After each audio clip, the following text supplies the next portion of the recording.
I say things in order. So yes, this is the third matchup showcase of the league matchup. So we have Mountain Vargath versus Vanguards. We did another vote in the Discord, and it looks like we as to who takes which side, there are 17 votes for Vexer to take Vanguards and 8 votes for him to take Mountain Vargath. So it looks like I'm playing Mountain Vargath.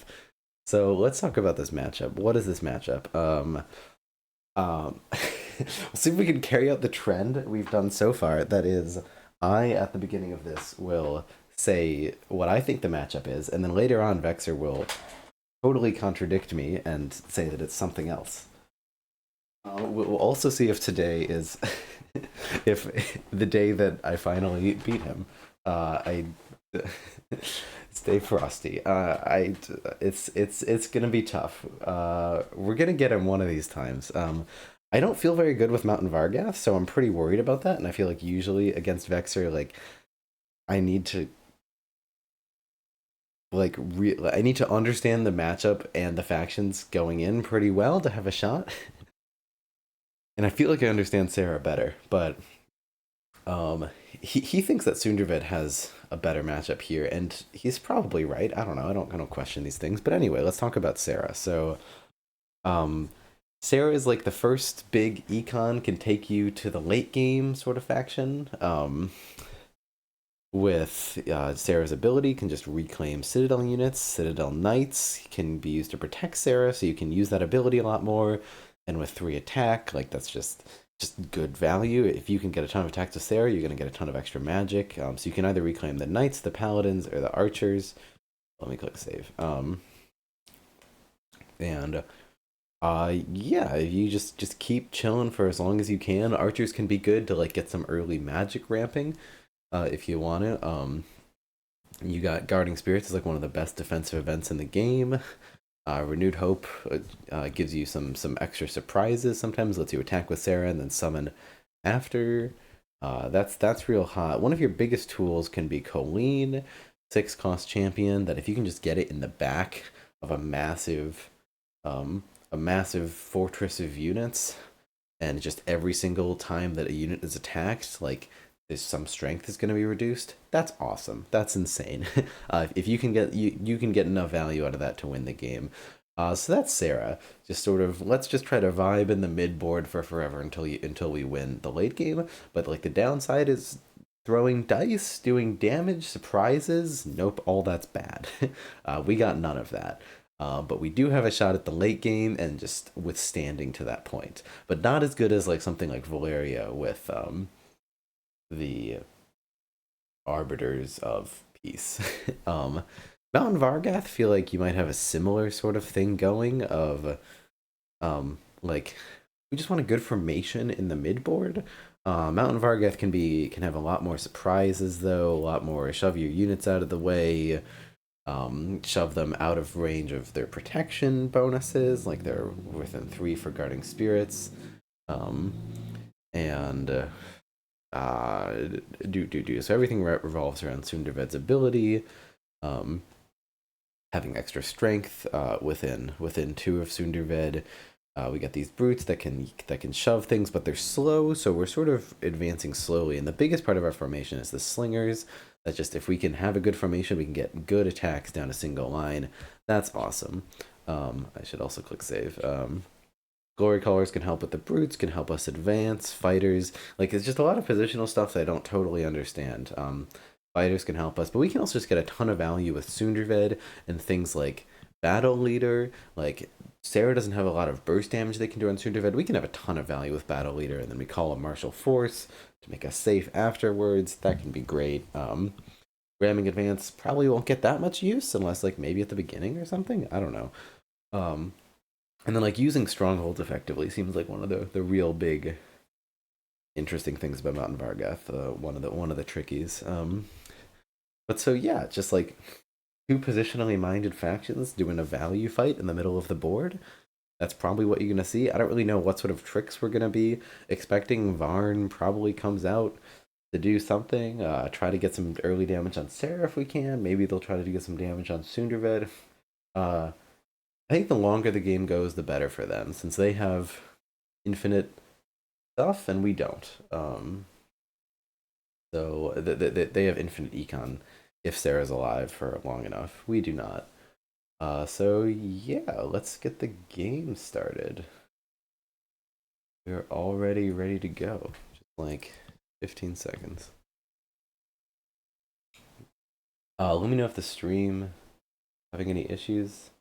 It keeps saying unstable connection, but like everything else appears to be fine. But if there's an issue, please let me know. And all right, so they are Mountain Vargath, and or no, they are Vanguards, and we are Mountain Vargath. And I'll say right at the beginning here, we are playing with hour-long clocks. So we click a 3-day game, but if clock goes down to an hour for you, we got to concede. So far so good, awesome. Just send him a quick message. Yeah, let's do a Vanguard's mirror. Oh goodness. 1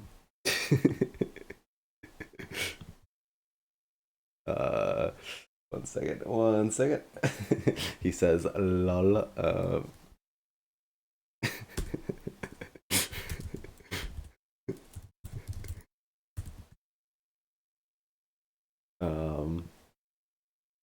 All right, good stuff. So yeah, we're doing a Vanguard's mirror match. This will be a lot of fun. Gonna end it. Oh, Vanguards are victorious. We won. We finally beat Vexer. That's crazy. That's that's the first time. It really feels good. Yeah. Anyway, all right. Second match with Vexer. See how this goes. Also going first, double glory collar. We can get the brute all the way to there already. We could ram the knight already. This is what is this opening hand, and why do I kind of like it? I wonder if our goal should be to get a gate here with Sunderved. This seems like a pretty good opening hand, honestly.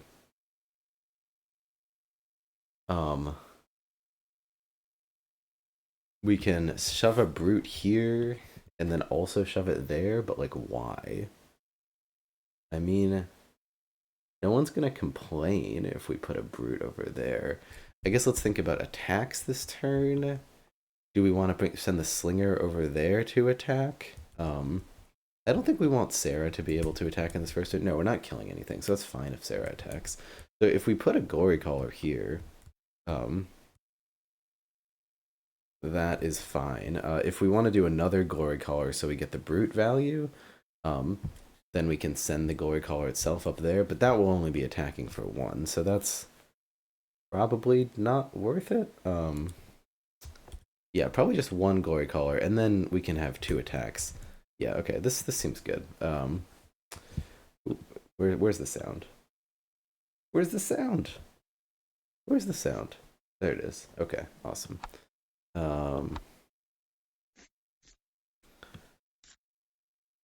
And I'm gonna be weird. I'm gonna hold the gate. I don't actually know if the gate here is good. You feel like it's gotta be to just like get in their face. I feel like that's gotta be good. We could martial force the slinger to safety. I feel like that's maybe not the best use of it. Could hold a glory collar. Or we could just build both glory collars. Alright, that's unfortunate, especially since that's gonna trade. That does sort of make me want to martial force the slinger to safety. But there's worse things that can happen to us.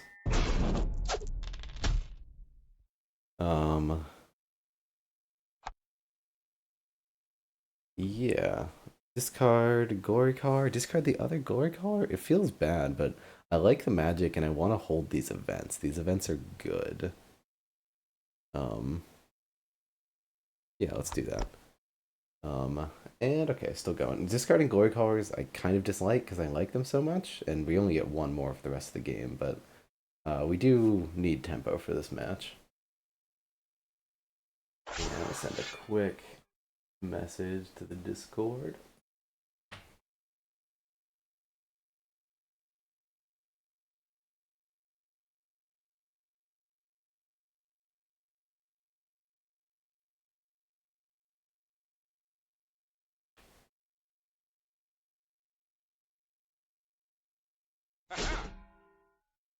I wonder how good this gate placement is going to be. Like, we're sort of just not questioning it. I'm not entirely sure. We shall see. We shall see. I think it's probably good. I mean, so what? Our next turn will be this brute gate here. It's probably good. It's probably good. We probably survive.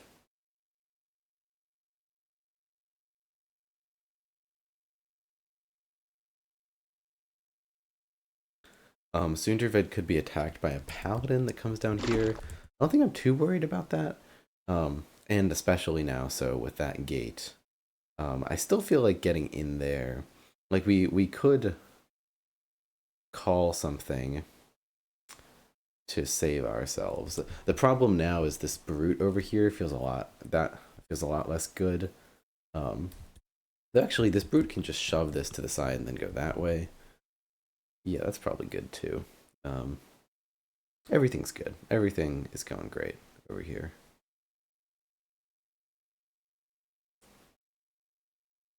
Ramming advance. Wonder if we'd ever want to use that. I think probably not. Gate over there. Control that side of the battlefield. I like it.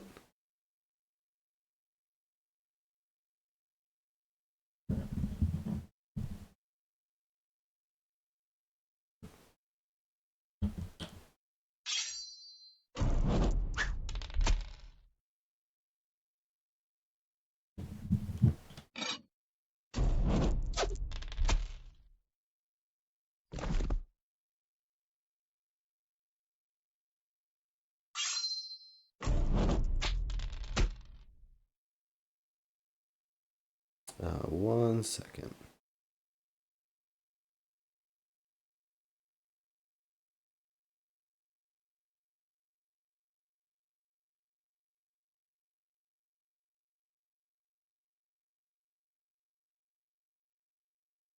I looked away for a second. All right, we got the 2 for 2. Yep, skill issue. We then. I shouldn't have looked away. Yes, we every 2 for 2 hit this turn. Vexer hit all his dice. Thank you, Hergrata.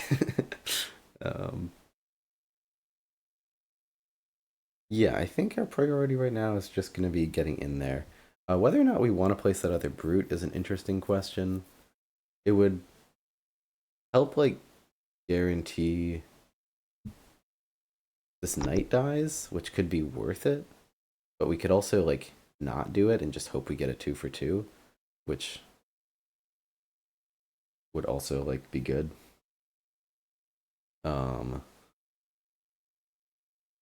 Yeah. I'm not sure, because then our position would be, like, here, here, and, like, what's the worst thing that can be attacked? From here, from there. Do I care if I can be attacked from multiple sides there? I think I might rather discard this brute. Unfortunate that we can't play battle leader right now. I think next turn though.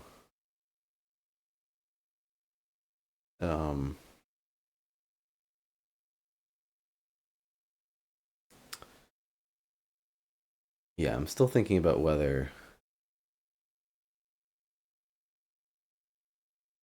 Yeah, I don't think I need the brute. I think it's fine. We will now get here. This is probably an easy Sarah attack for him. And good stuff. Getting the 2-on-2 is a bit swingy, so maybe that is the benefit. But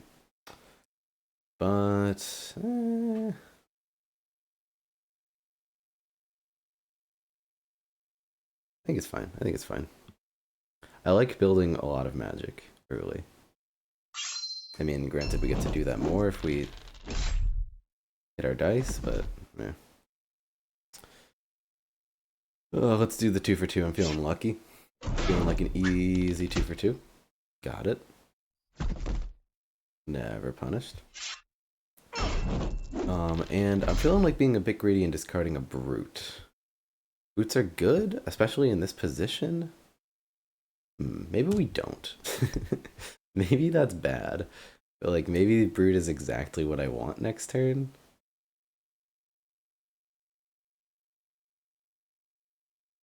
Like there's absolutely gonna be some brute value next turn. Okay, let's hold the brute. I'm persuaded. We got Torridon. All right, Torridon's probably going in the pile. But like, maybe not. Who knows?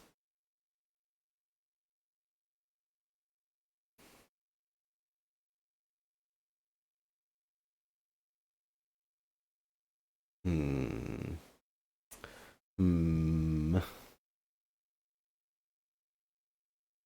Yeah. So what are we trying to do this match? I think we're just trying to just win trades, and not let Sarah attack without getting punished. Ideally, but that's easier said than done. Um, And right now we're thinking let's just be aggressive and hope we can get in there and that'll work.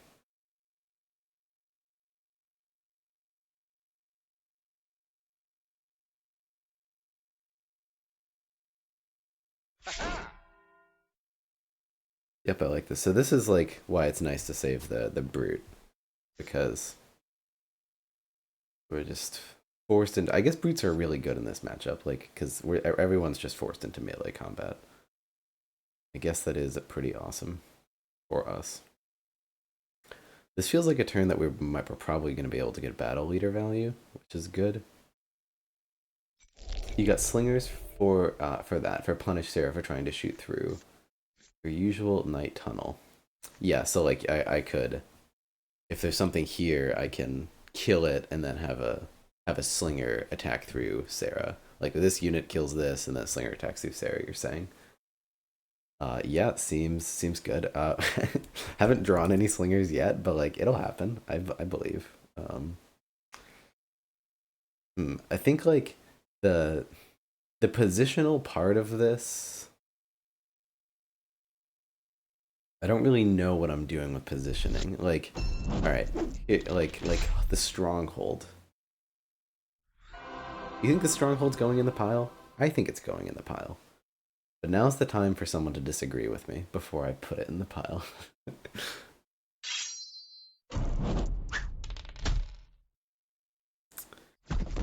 And other than that,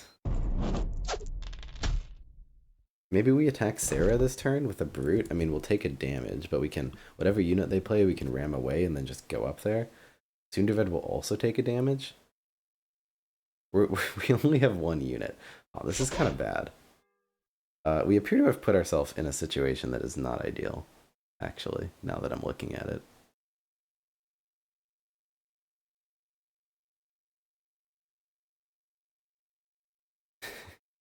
No disagreement if you keep Torridon.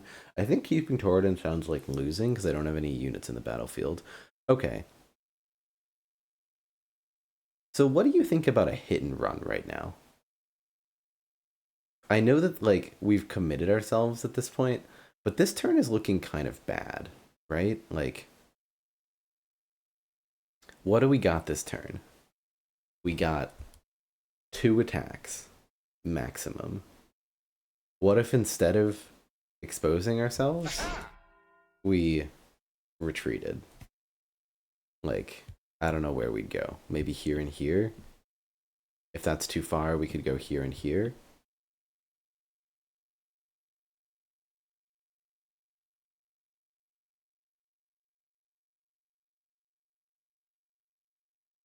It feels like we need a second to like gather ourselves right now.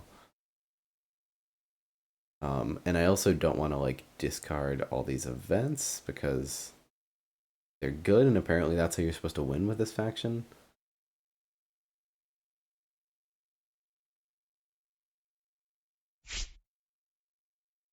And a priest to stop the push makes sense. Makes sense. Like, yeah, because it feels like our win condition is like we are in their face and like value. but currently things are looking bad. Like this next turn seems bad. I really feel like I want to like retreating to here and here feels like really nice. Um but that might be a trap. Like that we do not want to be that far away. Like what's our other option? Our other option is like a brute here sends this knight over here, Sundervet attacks, and like that's it. I mean, it's not that bad. Like what's going to happen? They're going to probably kill the brute, maybe not even. Probably hit Sunderved for 2. Is that better than like how much initiative are we losing by retreating? If we retreat all the way back here, are we forfeiting too much to him?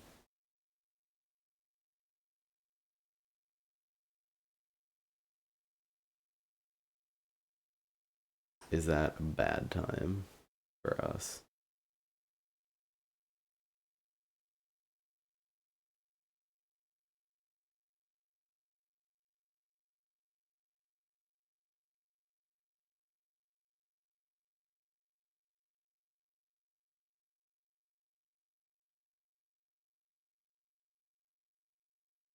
Questions. Questions.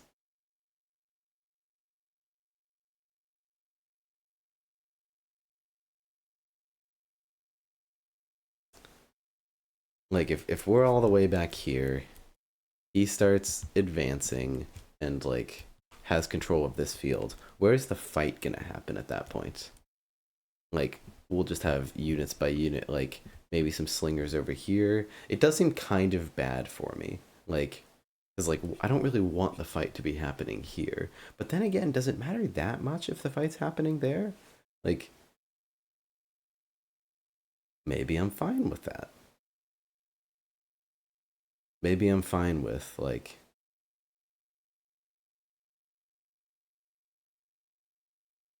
I don't know, just chilling for a bit. We also might not have that many spawn spots. Like they could occupy this, occupy that. So all that could be bad for us as well.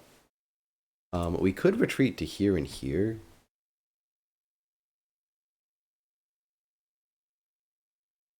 It's a shame we couldn't retreat to like here and here. Um, I feel like this play is good.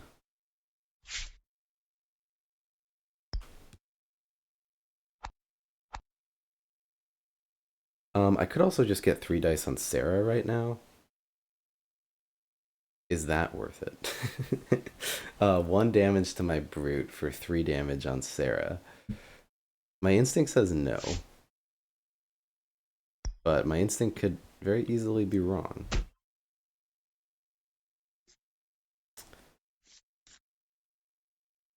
Hmm. All right, let's try it. Let's give him the old all they can do is attack my gates turn. Seems all right. And hopefully we still have gate spots. We'll have at least 1 gate spot. It might be we might be slow rolling for a little bit. That's fine.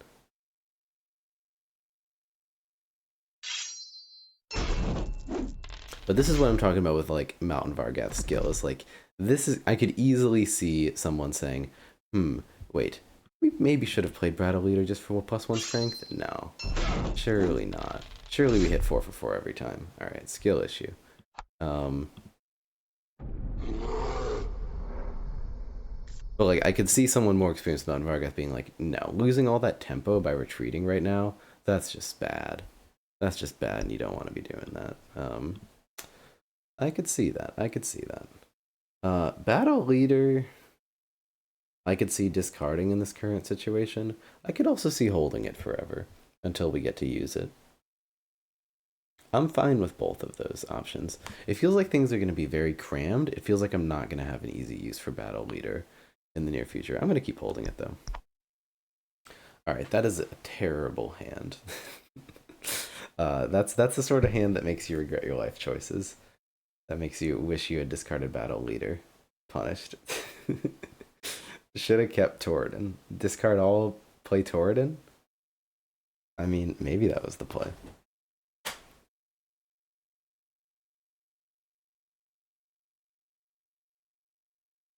Yeah, what to do with Mountain Vargath events, I struggle with. Because, like, my instinct is, like, let's just discard them because I don't know what to do with them. But, like, I want to try, right? We got to attempt to play the game. And that it feels like that's what you're supposed to do, is, like, use them. It feels like, and it feels like Battle Leader can be so good. Nice to get all of your events out of the way early game. Yeah, unfortunately, not really. This is what we want later on when we're struggling. Um, or like when we already have some units. But hey, if we like built it up for magic and stuff, that'd be nice.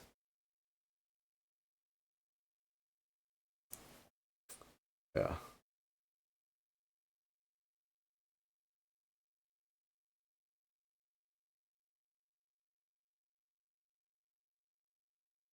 Yeah, and there's just no way to get Sunderved in right now.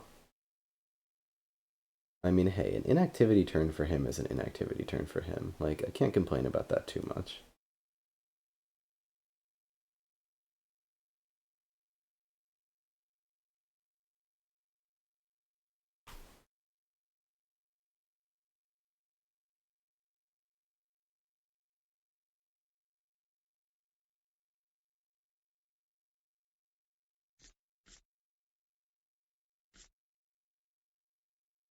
But yeah, it feels like getting clogged early on, not getting the units we wanted early on led to us like having to retreat, which maybe could have been prevented if we had discarded some more events.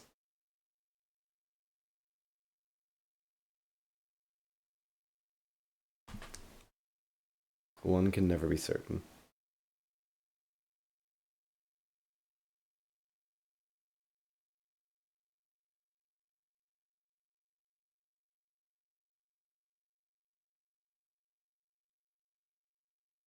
I'm almost tempted to like do something like Glory Call or Force Sunderved here, here, here.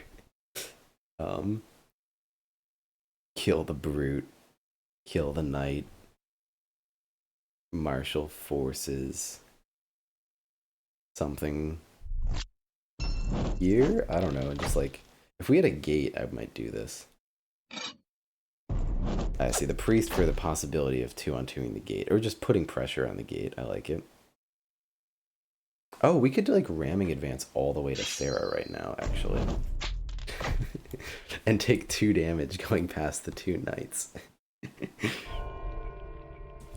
We could go, if I had another stronghold, I'd consider it. Over there. If we had a gate, like go there, gate, or maybe double gate. Go there, double gate. I would absolutely do that for a double gate. What would you do for a double gate? 100%. It would be happening. Um,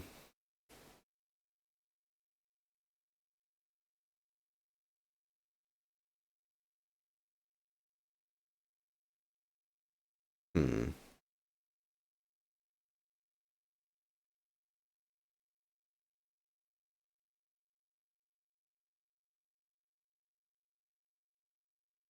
What if I go to here and then like trap Sarah? Is that a meme? How much of a meme is that? Like, I think it's a meme, to be fair, but like, you do have double martial forces too. If only I could break this gate. I mean, if I played Battle Leader, maybe I could. I ramming advance to here. We put 6 dice on the gate, and then we double call forth Sundavid's taken 2 damage. We double call forth and hope that he never draws. Do I have to do this? Hope that he doesn't draw Renewed Hope? This is such a ballsy play. Okay, the double call forth does not work. Yeah. No, it would work if our Glory Caller took 2 damage. Because Sundavid goes to here, takes 2 damage. Brute goes here. Like, there's nowhere else. This, we need to be in range of 3 for the call forth. So the only other place the Glory Caller could go would be here. And so at that point, the Glory Caller is also taking 2 damage. So this is a stupid play that is definitely going to get us killed. But if they don't have Renewed Hope, maybe it's good for us.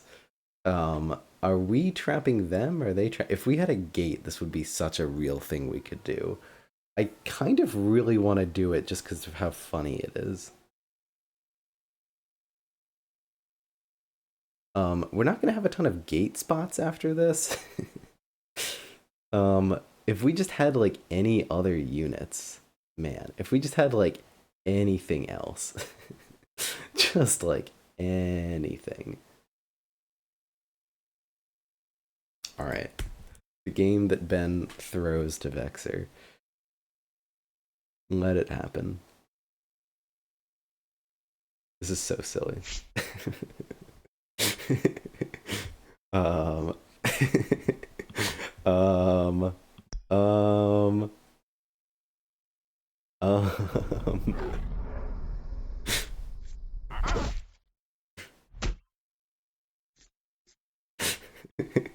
um,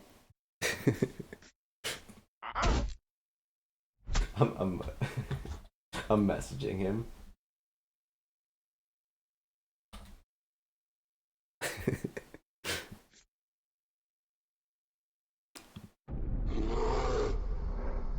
No, this isn't within 3. Crap. I thought it was within 3. Now I've shed my entire hand. How did I get that wrong? Okay, that Glory Caller would need to be within 3 for that to work.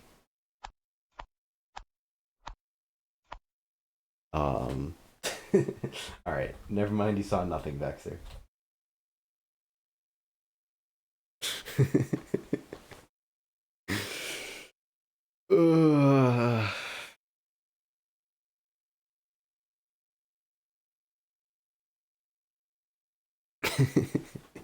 If we had gates, it would be such a play.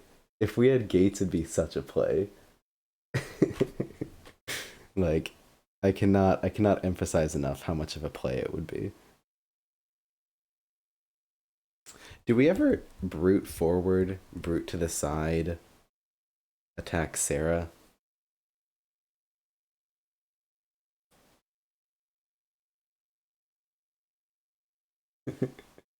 Vexer says, haha, I just went through a roller coaster of emotions, from being scared to being confused to laughing after seeing your messages.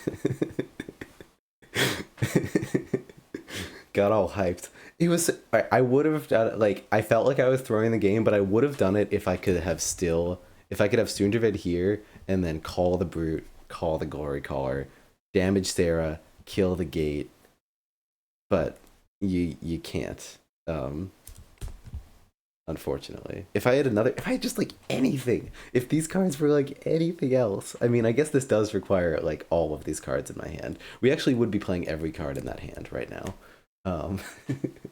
Then taking inactivity for 3rd damage. No. We double martial force and attack Sarah. It's so easy. Okay, so how do we actually play this game? So we could send the brute in front of Sarah. We could just send the brute over here. So Brute could go in front of Sarah. Um, we could send the Caller here and Sunderved there. I kind of like that for like we get to attack things, but like that doesn't make any sense for like the doing good things plan. Um, or of like why is Sunderved in front of this unit that it doesn't need to be in front of? Assert dominance. I do enjoy asserting dominance. It's so close to working. It's so close. If we had like another glory caller, so many things. Okay. Main goal right now is not to throw.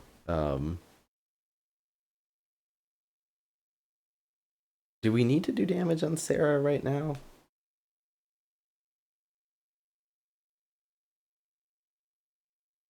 I could send the glory caller up here. I don't know. I kind of like having the brute assert dominance over there. I don't know. Okay. This feels like a little bit super inefficient, but the glory caller also takes 1 damage. That's bad. Oh goodness. Um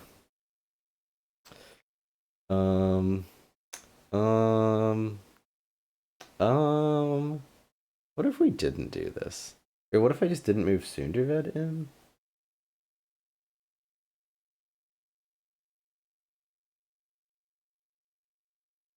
I mean, I can still Sunderved for the dice. All right, our hand is way too clogged right now. Like, holy crap. We should have discarded this battle leader so long ago. But like, next turn is a turn we might actually like use it though. So now I like don't want to. We have fallen into so many traps. It is insane. You cannot fathom how many traps we have fallen into. Letting Sarah attack that brute seems bad. It feels like we're just feeding him right now. Whatever, the units are over here. Next turn, Sunderved gets in there. We could get in there right now. Fuck it. And we get magic too. Like, alright, Sunderved takes damage that we don't need to. Like, objectively, it's stupid and bad. But, like, we're in there. I don't know. I feel like this is, like, part of the plan. This is part of the plan. Oh, the brute has to attack the knight. Okay. Why are we doing this? The brute has to attack the knight. That's stupid and bad. Okay. That was I'm so glad that we like thought about that. Whatever. I mean that makes this play kind of make more sense even. We could even marshal forces to protect Sunderved, but I don't know if I care to.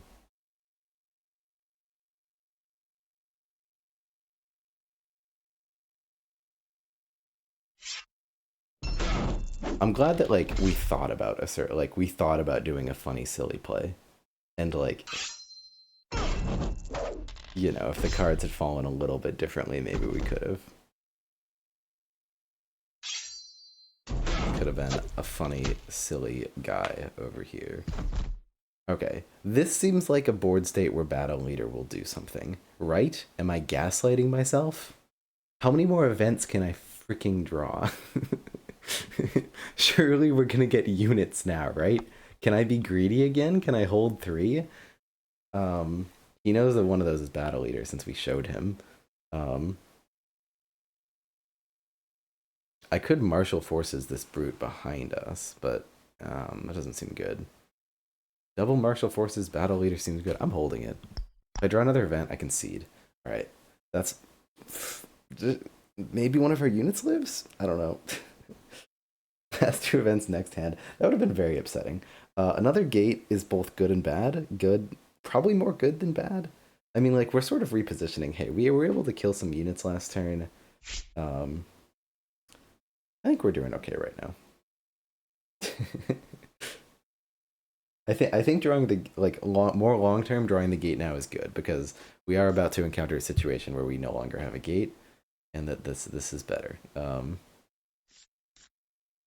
All right, they are running. Okay, so I failed to account for the fact that this is obviously a situation where Vexer doesn't want to engage with me, and so battle leader in fact does not really do that much. But that's okay because we will respond by being awesome and winning, and he will never expect that. We discarded ramming advance because that's what we always do. Um, in retrospect, did I just like throw? In retrospect, if we had discarded like any other event, we could ram this out of the way. And okay, yes, Vexer is accounting for this. Good. Okay, no, this is part of the plan. We baited Vexer into being afraid of the ramming advance, and then we held 3 cards, and he's like, oh my god, he held ramming advance. He's trying to do the ramming advance play. Little does he know, they're both already in the bucket. We're winning. Can you tell I'm on edge when fighting against Vexer? Are there any indicators? If this brute dies, I'm mad about it, even though like it's deserved.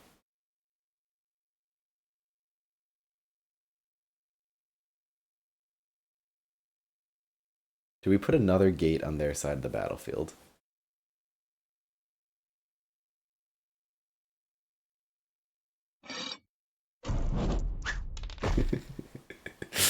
Little does he know I have nothing. It's the squirm factor all over again. Little does he know I discarded both copies of Chant of Power, so now he has to play around them the entire game. I literally win. Easy. Okay, this brute shoving out of the way is kind of stonks, though. Yeah. Yeah. Yeah. Okay, what can we do? Can we do any things that are good? Alright, we shove this out of the way. Sundervid pops the hell off. And when I say pop the hell off, I mean pop the hell off. We go there, we put a gate over there. Why did we just do that? Alright, good question. Let's reconsider. We go there, we place a gate there. We are once again doing this like forward push that didn't work last time, but this time it'll work, I promise. Brutes being slow is bad. I wish I had ramming advance. Ramming advance right, I should have saved it. Ramming advance right now would be perfect. Ramming advance just to move brutes is good. if I could ramming advance right now, this is if I had saved ramming advance, I would do this. Brute, Sundervid, gate. Like whatever. That's fine. I mean, yeah, that's fine. That's a good play. A good play, we get like we just get good value with that play. Now since we have done a bad thing and cannot do that, how do we respond instead?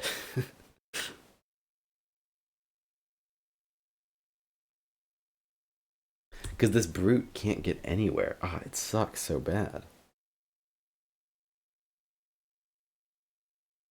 Shouldn't have discarded ramming advance.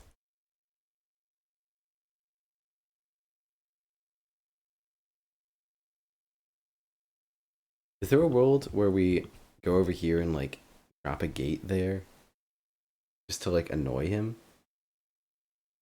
To make him like really be like, aw, I'm mad about it.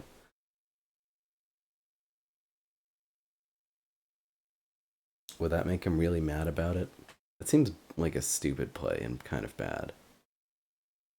But maybe it's not. Like, I want to like actually reposition and like do an actual fight, but like, what if we just like got in there?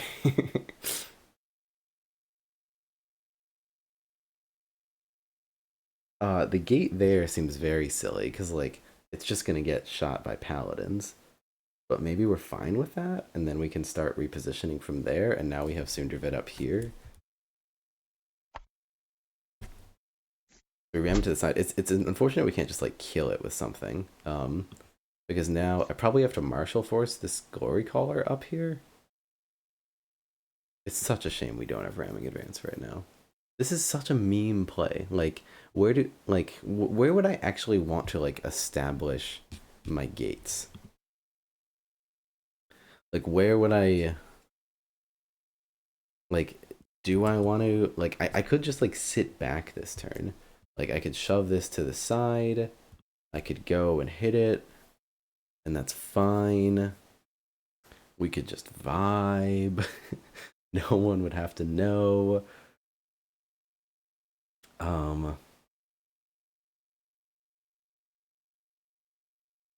Like, but like, where would I establish the gates? Like here, this is bad. Do we go over there? Do we martial forces it back? Like, how do I don't see how I take control of this board. Do I go over here? Like, this honestly seems like having Sunderved in here seems like the best thing I could ask for.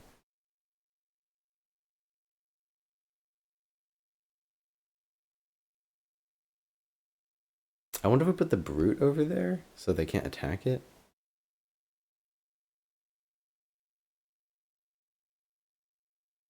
Hmm. But I want to leave the spawning spot open.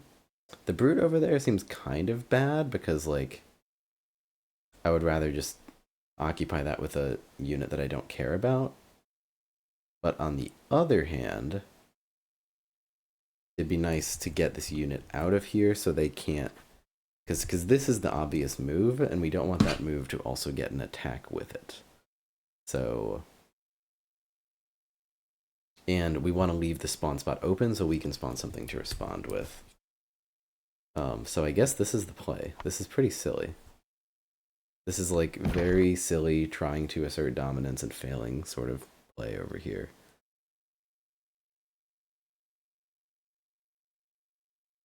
Okay. Okay. Do we hold the brute for next turn? Probably. I don't know. Maybe we'll draw the one guy that we didn't discard. Are we out of glory colors? Oh my god. We've... Unfortunate. That's unfortunate. Okay, this seems like a good play and not a bad play. I'm saying this because I think they're forced to attack this gate. What if they're not? That's fine. We can just build up. We need time.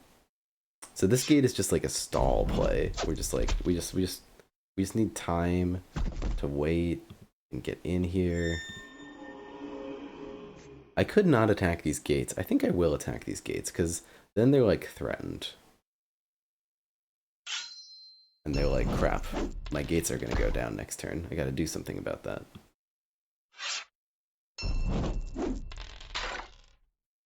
Okay, their gates might not go down next turn.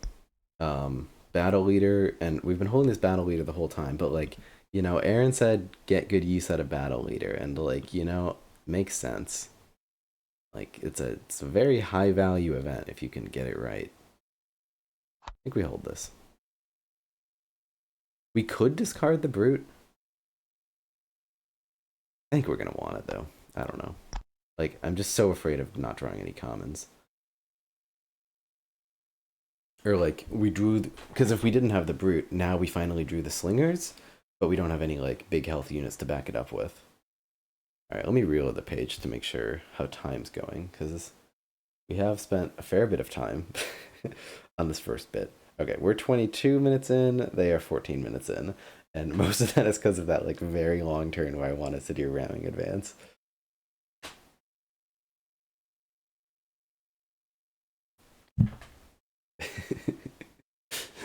I stand by. Okay, what's the sort of hand I would have needed that turn? Let's see. If this turn, okay, so Glory Caller, yeah, I don't know if there's actually a hand this turn. Because Glory Caller to here, whatever, Glory Caller goes here, this here, so that's Ramming Advance and Glory Caller. Okay, now we have a gate. Gate goes behind Svara, so let's say, I feel like we want the battle leader, but whatever, let's get rid of our martial force. So we don't have martial forces at all. Instead, we have a gate. We're curating the perfect hand here.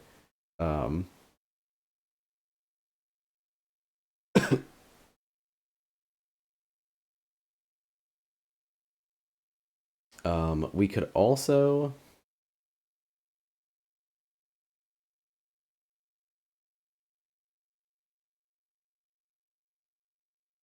Is there any unit with another... Yes, then we have to use the martial forces to send this over here, and we have to use the battle leader. So I don't know. I guess this hand is better with a gate. If I had had a gate, I think I would do this. Like, Sarah's trapped seems like a bad spot for her. So if instead of one of the martial forces we had a gate, I would do it. Alright, enough said. Which was the original play. I was hoping I could brute martial force this over there, but unfortunately it does not work like that. It was 4 spaces away. Okay. What does it still say? Summon Citadel Knight. They have a Citadel Knight in their hand. We have extra information now. Excuse me. And yeah, both of these gates could go down next turn. It'd be pretty bad if like one of them went down, but not the other one. We have Battle Leader, Martial Forces. Hopefully we can get something going. Something stirring. This is like a weird gate play.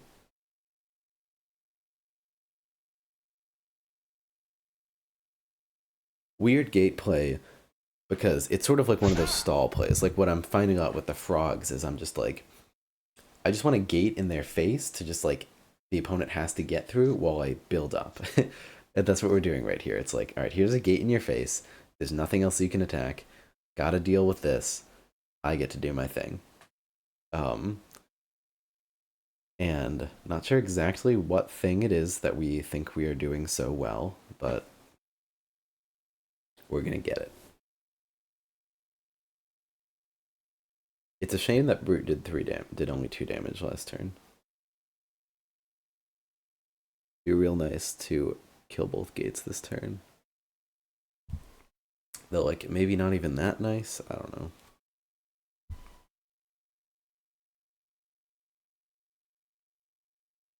I feel like he's gonna take back his play. That's what I'm calling. No, there's no, because what other play does he have? I just feel like he doesn't know that I don't have any glory colors left, and like this leaves Sarah kind of exposed. I don't know. I mean, hypothetically, if we found a way to kill this knight, like Slinger, Caller, Brute, that's 4, and then Sundervid goes here. It's 4 melee dice plus 2 ranged on the knight. Probably not enough to kill it. But then if we did, then we could have Sundervid attack Sarah, and then we could martial forces something.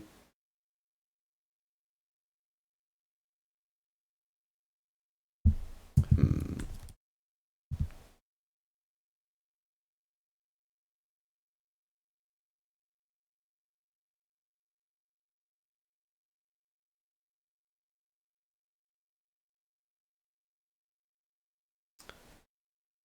Yeah, my brain does not have the right instincts for like the positioning of Sundervid. I mean, it works sometimes, like when it's obvious when you have a glory color behind a slinger, but like we just have not been able to get the stuff to happen yet. And I mean, if you look at this, like, I mean, this pile is just a bunch of like, what are we doing here? Haven't drawn any slingers. We drew 3 glory colors at the beginning. No way he kills your gate. I feel like that on average kills it. Might only be like a 60% chance though. Because I think of 4 melee dice, I think of doing 3 damage. 3 range dice, I think of doing 2 damage. So like, but if either of those misses, which it easily could, if anything goes sub average. Oh, you're thinking. Sorry, did you mean he doesn't want to kill my gate? Like he's not gonna do all 3 attacks? I see that. I could see that for sure. Though then I could just sit here and break down both of his gates, and I don't know if he wants that. I feel like that's a bit of a threat to him. This game has like not started. It's just been these like pings back and forth, but like we haven't actually gotten to like what you expect in this matchup is a bunch of units trading in the midfield, and it has not begun yet. Man, I wish I had Torden.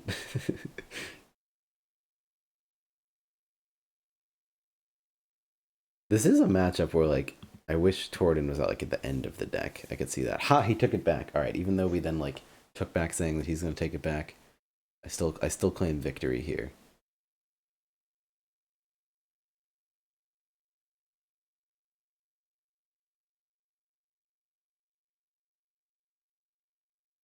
Victory is ours. Ooh, spicy. You're afraid. Yeah, you're afraid. And you should be afraid. I wonder if they kill the. I think they kill the gate here. So they kill the gate here. Sunyavid goes here. We can martial force a brute up here. Not super good. We take down this gate. Alright, let's see the rolls. 1. Okay, so now missing is probable. Oh, okay, now missing is unprobable. Okay, the gate is down.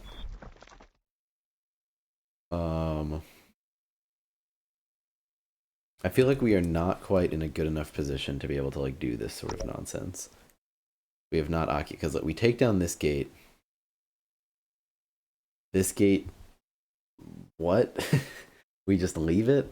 Like, even if we like bring a slinger and then we go for the 4-on-3 to kill that.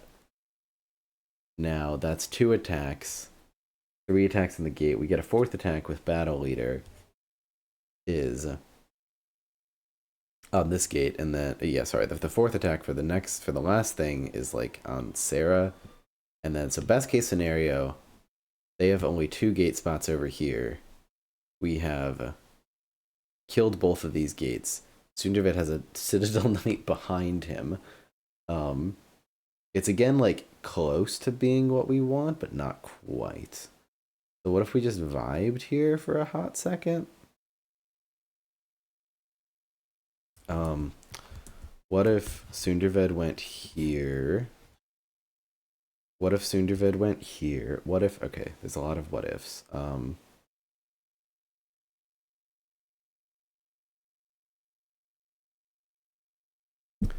Sunderved goes here to kill the knight.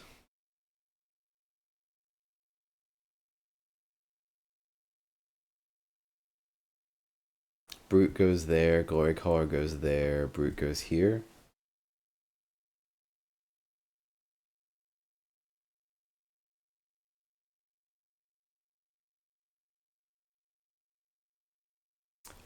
We could do Glory Caller goes here. Sunderved goes here, Brute goes here, Glory Caller goes there, so then Sunderved and the Glory Caller kill this knight. The Brute would not attack the gate. And at the end of the turn, do we martial force something? No.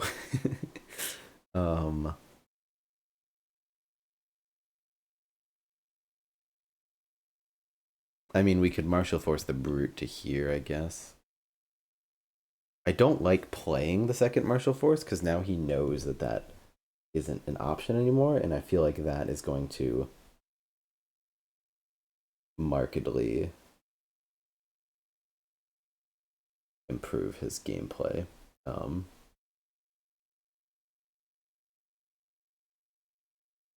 Like, we always want there to be more options than he can account for.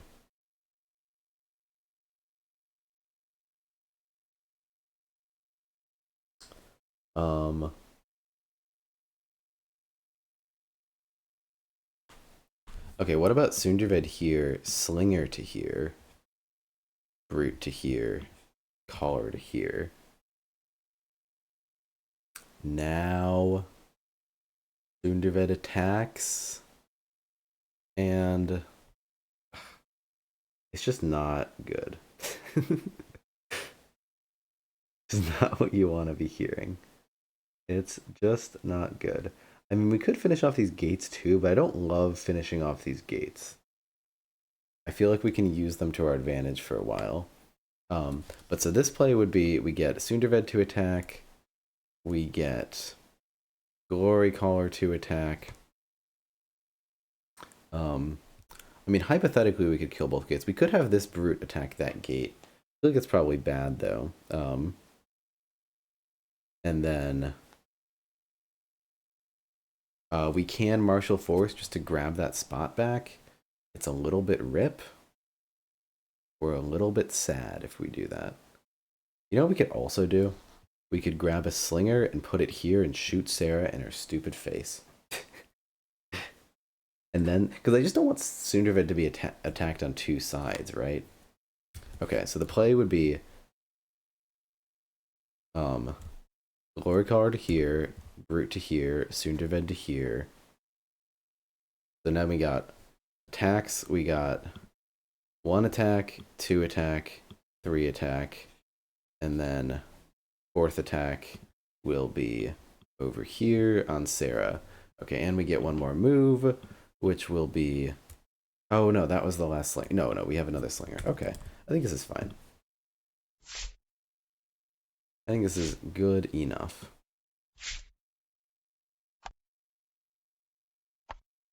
Ram does nothing. Our battle leader doesn't do a whole lot either. Slinger takes a damage because of skill issues that are in play. And we got 4 decent attacks. And we're kind of in there. And he's kind of a little bit rough for him. I don't know. Seems alright. Okay, just to double check. Yeah. We can definitely target that slinger with the martial forces.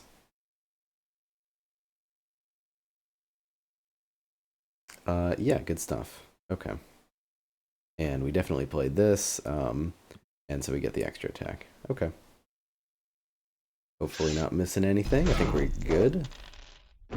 Got the 5 for 5. Okay, that gives us another possible attack here. I feel like we might not want to use it. Yeah, we still are gonna martial forces this slinger. Okay, real quick before we do that, actually, let's just attack this priest. Alright. And now let's martial forces the slinger. Do we want to do any additional attacks like here?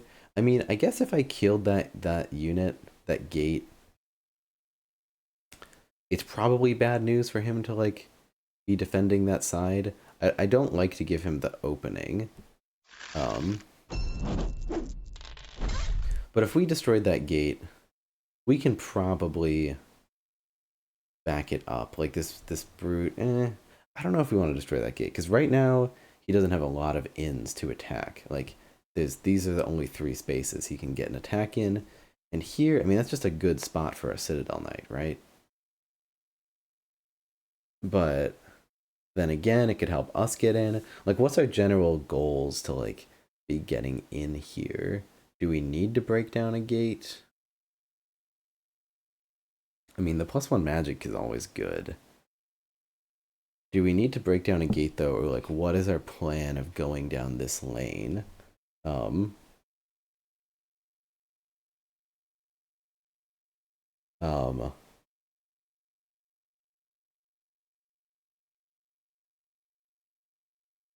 I feel like we'll just be able to figure out something to get in there.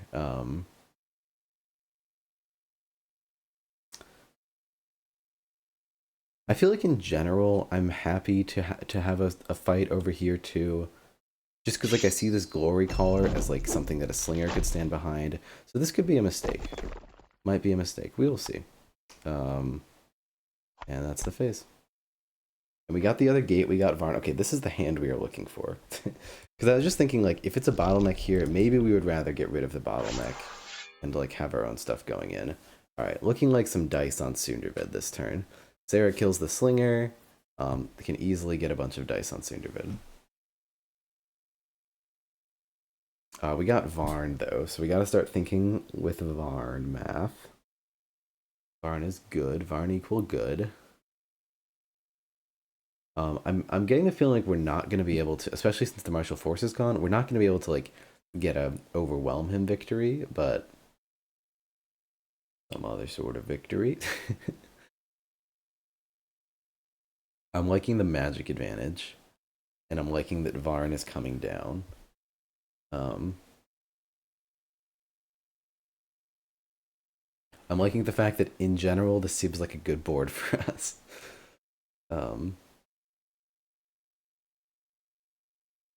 Yeah, we will see. I'm not liking the fact that Sunderved is taking like 6 to the face. Probably. 8 to the face if there's a holy. This is our second, there probably is a holy. Yep. That's 8 to the face. That hurts. I think that's our second Renewed Hope, though. I'll double check after the attacks. So yeah, this is nice for him. This is in fact kind of what he wants, and kind of what I not want.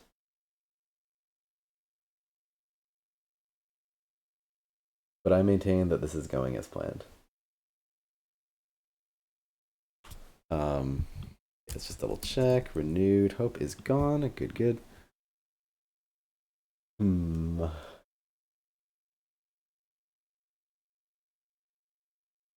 Yeah, so now we are in trouble. Suddenly everything looks kind of bad. I think Varn can make everything look good again.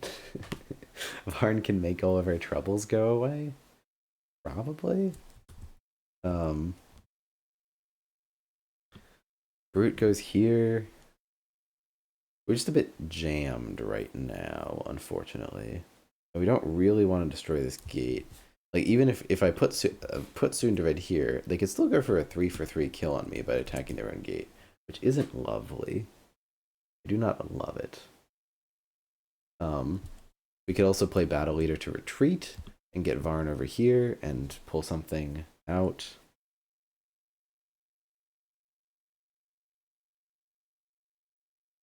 In general, it's not bad. I wish we could get Varn over here, because then we could pull a Slinger behind us somehow. Yeah, they're afraid of something. I don't know what, but we're playing around something. Playing around Dice to Sarah's face, I guess. We do have a gate.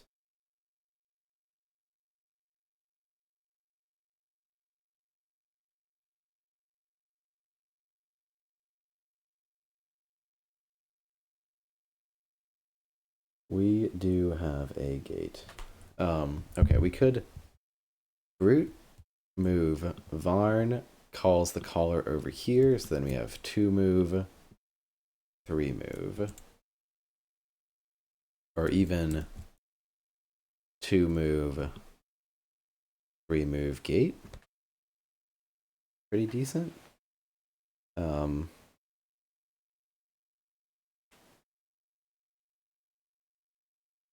And now Sunderved is comfortably behind a bunch of gates.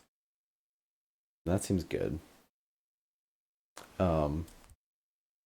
If we really wanted to, we could move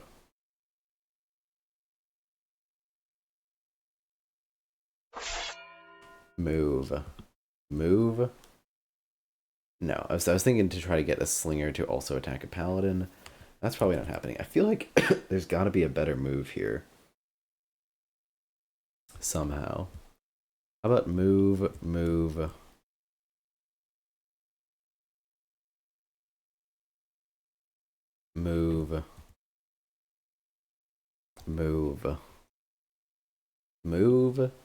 And then we pull a guy with Varn. That unfortunately still has the issue of they can wipe us, but yeah, wow, they're already pretty at the end of their deck for VG. I'm hoping that this damage on Sunderved is going to bite them. It's certainly biting us insofar as can't use another battle leader, really. I mean, okay, let's say like hypothetically. It's just no. I mean, like, if we got Varn here, we could pull a guy over here.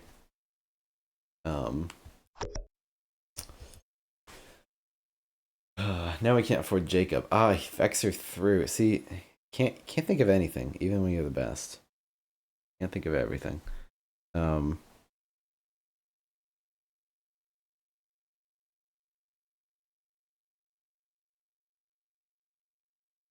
It's a shame. So what I'd really want to do is find a way to have Varn move here, and then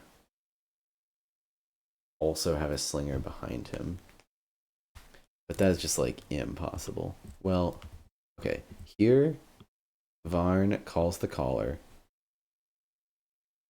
But like, we technically, if we could just defy space-time, we could do Sundervid here, but like that's a closed loop. um so we're not, and Varn's already used his ability to get the caller out of the way. So, and without that, it's not possible. It's one move. Well, actually, wait, one move, two move, three move. Yeah, two move.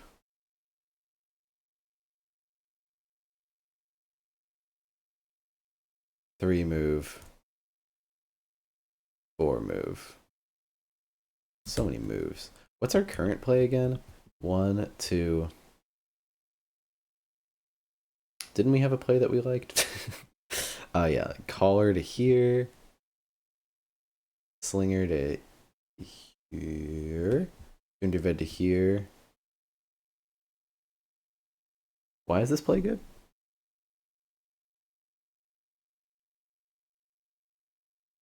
Because we're not attacking them. Yeah, getting Sundervid out of the way is a big oopsie right now. What if we don't need to? Like, how could... Okay, yeah, both renewed hopes are gone, right? We've talked about this. Both renewed hopes are gone. If we just go here, even a one attack slinger is enough to defend us, right? There's nothing VG has that can kill us. So if we just go 1, 2, 3, we're fine.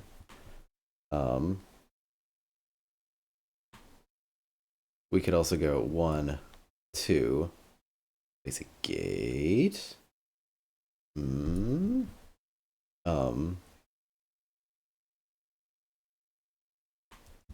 2, 3.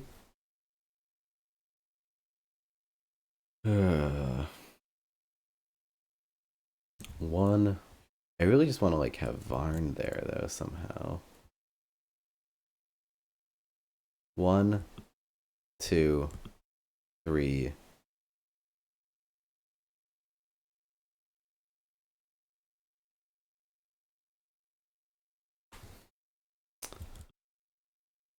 One.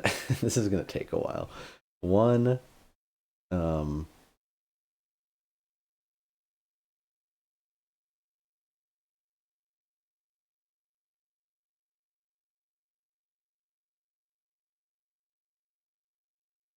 Because I like putting our own gate in the way, and I like using Varn. It feels like with Varn we should have a decent play right now, but I'm not feeling anything in particular.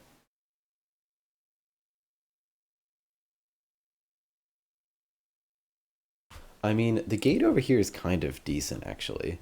Because we have a brute here, so if they try to occupy it and attack, they're kind of in a bad spot. But that is our last gate on the non-dominant side of the battlefield. But maybe that's fine, and maybe this is a good space for Sundi. 1, 2, 3. If we want to, we can try to destroy that gate too with like another attack with another move up here.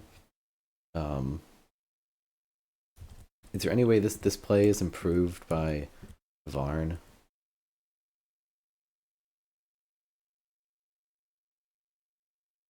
Varn is within 2, right? Yeah.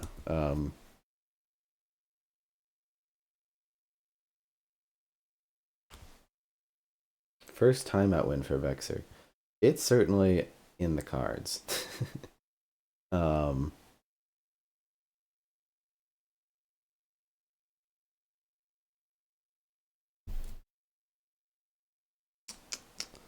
trying to think like if there's anything where Varn could like grab this and then move in, but it's not looking like it. Not looking like it. Man, I really wish we could get Varn in there somehow. Do we just wait a turn for Varn? Pretend we don't have it? Be like, ah, shucks, if only we had Varn.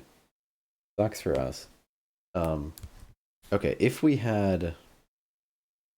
use the battle leader, we could get one more attack with another slinger. That honestly might be worth it. 1, 2, 3, 4. Okay, I'm convinced. Kind of not great use of it, but it's fine.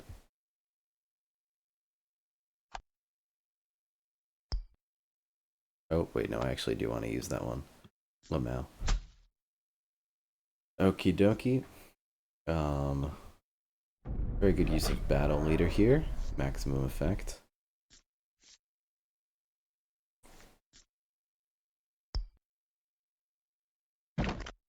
How are we doing on discards these days? Do we need to play all these cards? Do we need to save these fighters?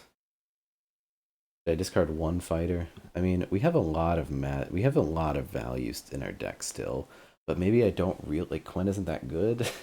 I mean, Quen's good with Varn. I don't know. Do we discard fighters? Are we done discarding entirely? Rest of our deck is like just a stronghold. I feel like we need as much value as we can out of the rest of our deck at this point. Don't need to discard, but what if we do? But like if we could get Quen and Varn, could be very good. Okay. Well, Varn's coming out at some point, right? Right. Yeah, and if we get 2 kills this turn, we kill Renewed Hope, so we got a shot at that. Alright, that's very good. This could be the one. 2 on 2. Okay, that's looking like good stuff. And there we go. That is down already. That feels very good. Got Varn, we got the fighter. I think I agree with you that discard equals bad, but I just don't like fighters, and I would rather like get some other stuff out. But I think at this point in the game, probably not really discarding anything. Probably not really, kind of, maybe. Yeah.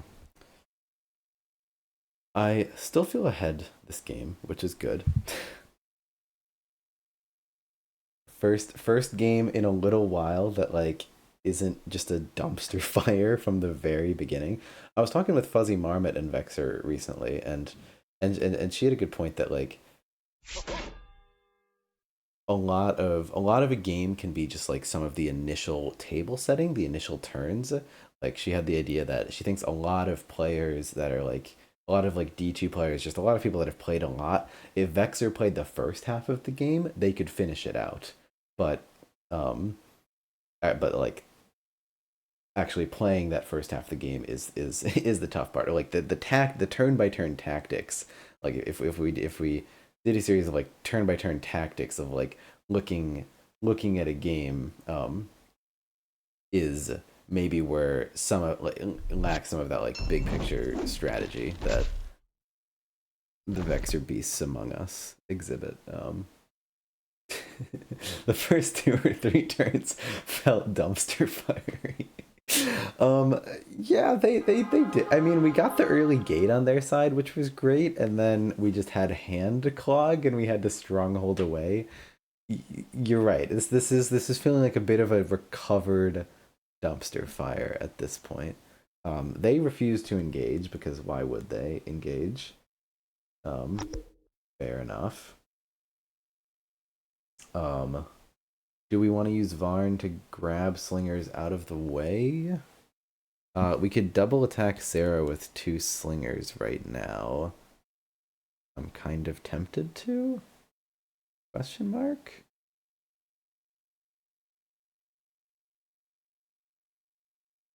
It's a little bit weird because what is like this, and this?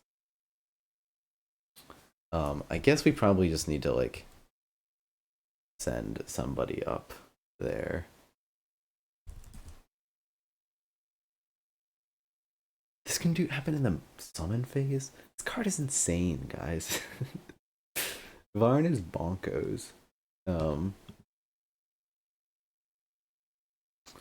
Varn equals nuts. Varn equals kinda good. Did anyone else know that? Varn's kind of a good card. Yeah, I mean I don't love I don't love exposing ourselves. I don't love just like let's just kill a slinger because extra damage. Yeah. Um but I don't know what other options we have if we want to get an attack in. Okay, what if we like use Varn? um yeah, I still don't. Okay. Fighter here, fighter to here. I don't know. I'm thinking of some play where Varn grabs this brute. Brute goes here. That's the entirety of the play I was thinking of. I don't know where the slinger goes. Slinger goes here. Brute goes here. Okay. Varn goes to here. Grabs this brute. This brute goes to here. If it was just a unit that can move multiple spaces, that would be like ideal as well. Um,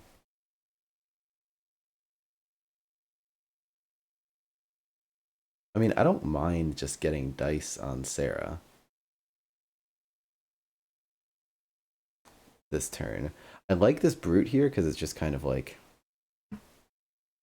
good stuff for us. We could move the brute to here and put the slinger there, like, and just slowly advance that way.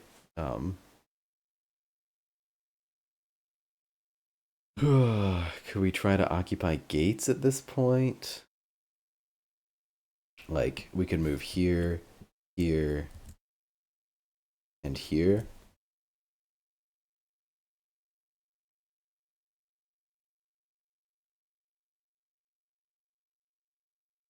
I don't think that's a winning strategy. Oh, all right. We are getting into the. We kind of just have to do something at some point. If we lose the slinger, it's not that bad. I want a plan where Varn is like doing something at some point.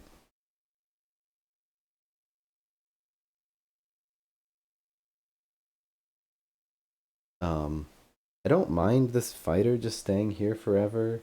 We could move Sunderved up.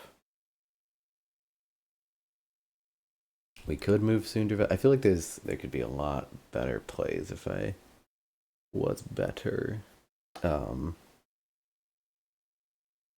we could move Sunderved up, move the slinger up. And it's like, oh, if only we get like Varn here to double slinger. Um,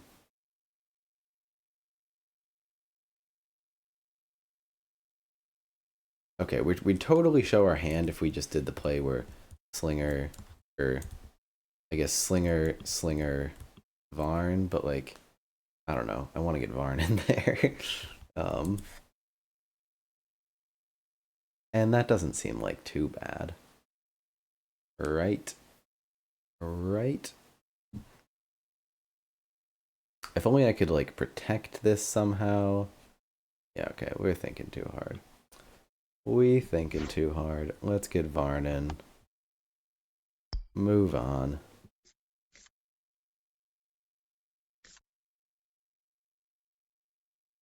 Maybe we break this gate? Maybe that's bad for us? um,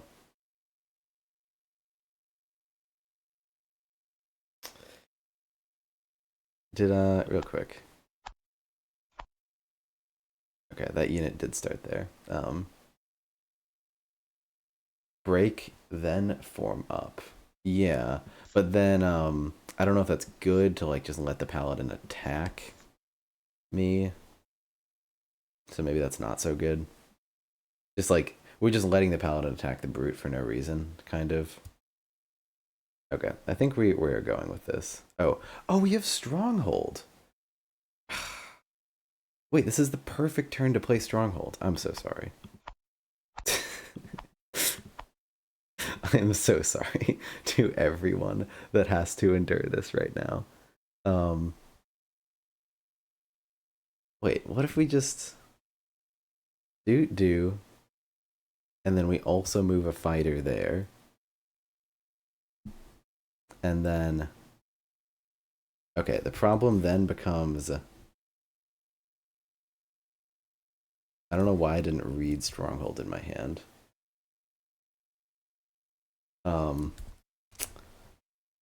Crap. If we slinger, and we're losing the time here. If we slinger, I mean, holding Stronghold isn't evil either, but if we slinger, and then we can pull the slingers back, we just need to have Sundervid defended somehow.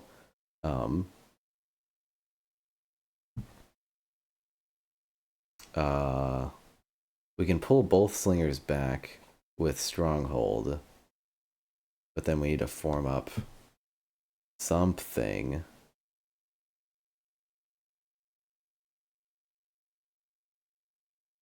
Okay, I don't think it's happening.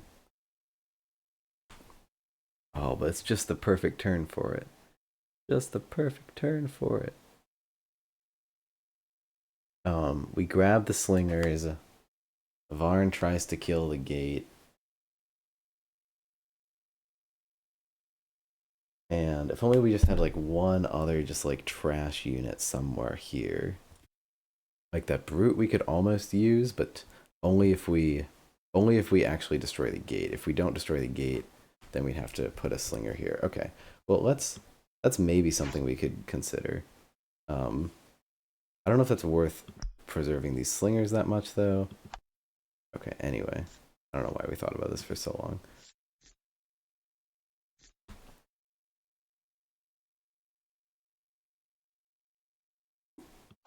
long. Okay. We are making a play. There's a lot of options. I mean, the Mountain Vargoth are very cool, and I'm just not used to the brain working with all the options. Alright, one of the slingers dies. The other one is fine. Okay, that was bad.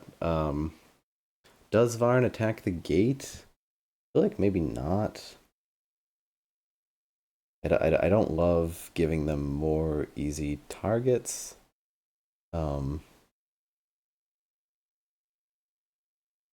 We could, so if we attack the gate and we hit, we could form up Varn this to here and then preserve both the slingers with the stronghold. That's probably not good. I wonder if we discard, like, are we really going to play all of these fighters? I think the answer is yes. We are actually going to play all these fighters.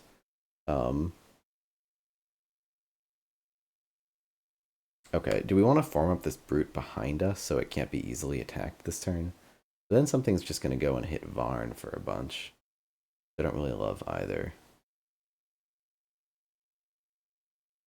So it's either Varn or we attack the gate, but God, so much thinking. If we attack the gate, I just don't love how easy it is for them to start getting use out of things.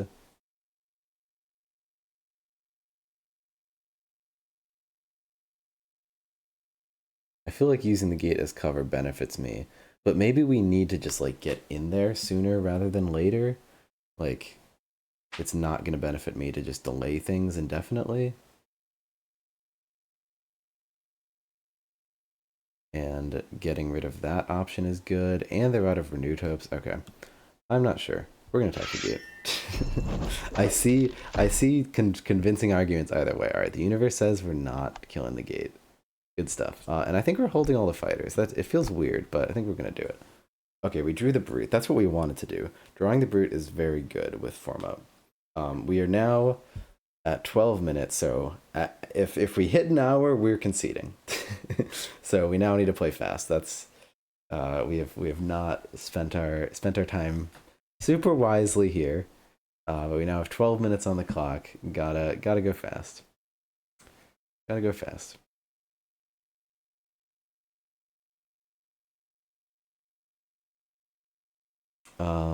Yeah. Easy. I mean, so okay, there's a nice play here of like Slinger to here, Varn to there. Decent. Seems decent. Maybe this was a reason. Okay, I think this was a reason maybe we should have brought the brute back. I just didn't like the idea of some unit coming and attacking me, but yeah, oh well.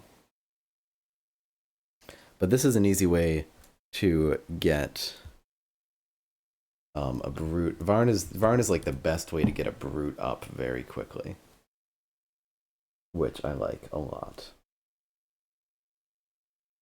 Yeah, we can get a slinger behind it. It's just everything's great about it.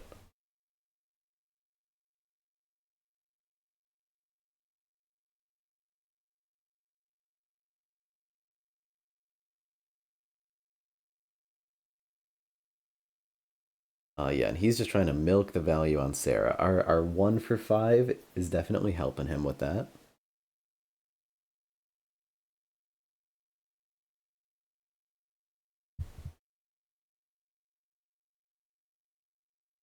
And yeah, we now need to just play turns, I guess, or something. Nope, not going for that. Okay. He's got all the time in the world to think about it.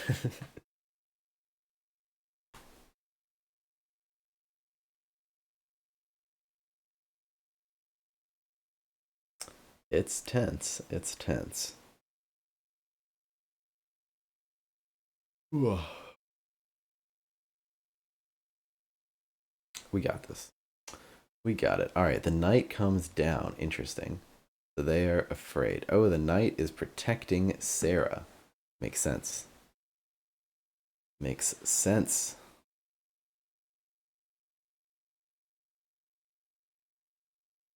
So we really don't want to like let all of our slingers die. This will come as a shock to most people that we don't want to let that happen.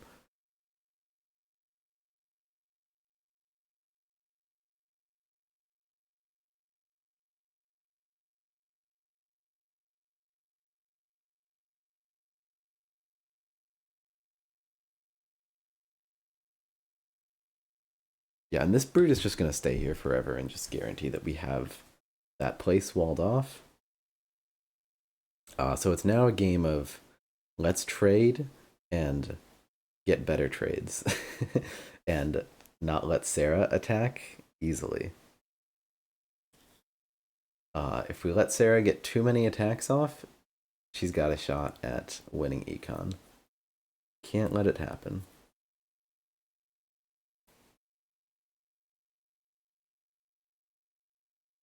Cannot let the bad thing happen.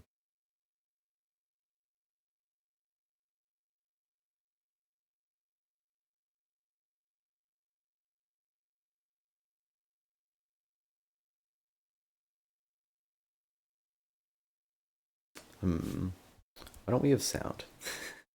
Hello? There we go. Got a paladin back. Interesting. Interesting paladin overnight. I mean, it might just mean knights in hand and whatnot. Interesting.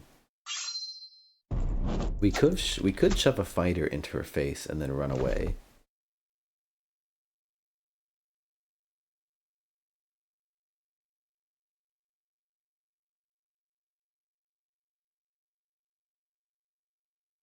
We could like go like this. Put a fighter in her face. I don't really know what that gets us. I feel like what I'm jonesing to do right now is maybe this brute goes over here, and that's the whole turn.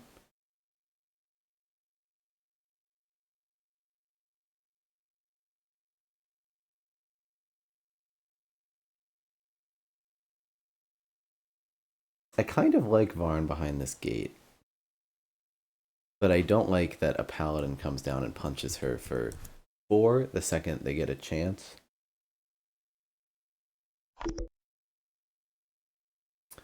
Hmm.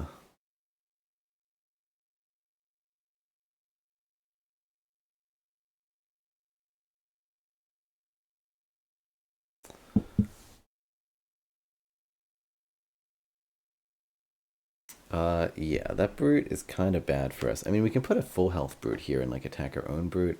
I again don't like that they get to just attack our gate, but sucks, guess.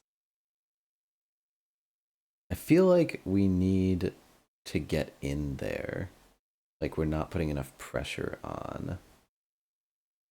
Like we need to be in there like now. Is there a world where I go up with Varn right now?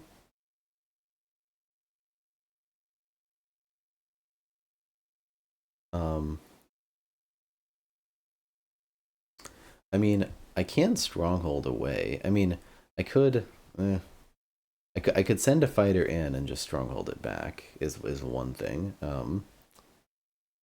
But like we can also just like get in there. I'm hoping that like it's a winning play to like get a brute in here. Um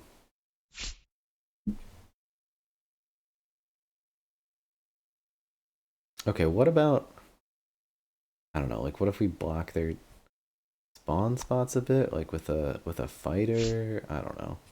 Maybe that's annoying for them. I mean, fighter just gets one shot by the paladin, which is bad, but gotta use the fighters at some point. Yeah, I really don't like just leaving Varn exposed like this, but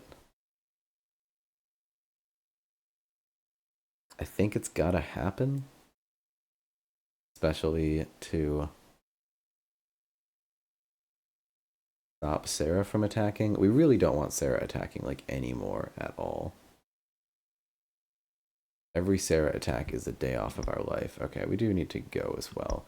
All right. I mean, I guess we've conceded that we are letting Varn in.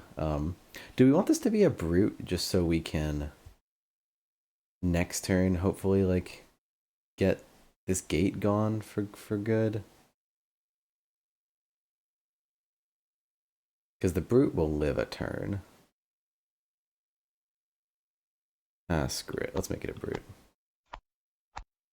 And also like they get less magic for a bit. Ah, screw it. Let's make it a brute.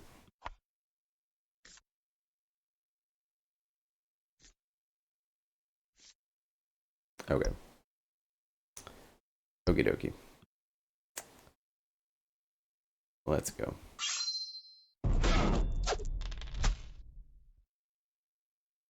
5 for 5. I said 5 for 5. Yeah. And yeah, I guess we attack this. Again, Paladin going 4 for 4 on Varn feels so bad, but don't know what we do about it this day and age at this particular juncture. I think we're fine.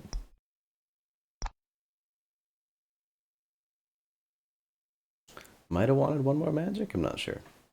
Yeah, so it's a tricky end game. Like, are we currently winning? I feel like suddenly I don't feel like it. Or like, are we currently winning econ? I feel like we need to be getting more value with Varn. Like we want Sunderved over with Varn.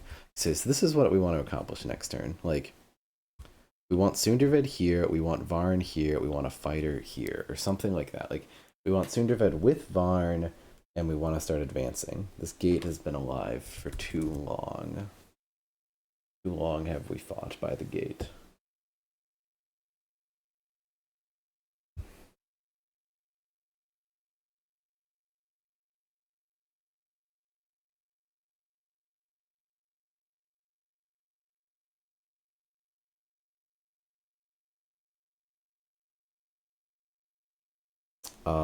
And yeah, we also okay. We need to hold ourselves to it. We need to play fast turns.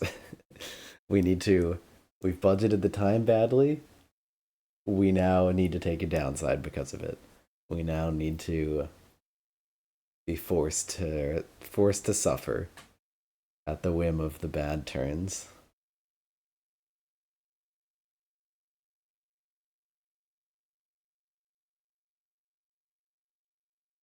I feel like this is a pretty easy situation for him to, I don't know, get Sarah there somehow. Even drop Colleen. I mean, well, I'll be able to hit her with a slinger, so that's fine. Fine with that. And but for all he knows, we could have a glory caller, so we could send a brute to get the knight out of the way. Like if they can just get a good knight set up, it's very bad for us. It can get a ton of value with Sarah. Slingers, Varn, Brute Tower, ideally. Ideally, yes.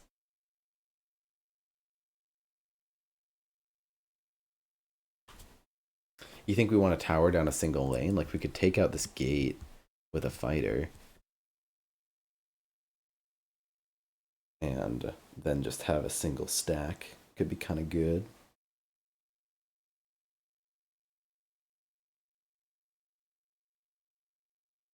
And we do have another slinger in here at some point. Also good. Gate's coming down next turn. If there's one thing I know, it's that this gate is coming down next turn.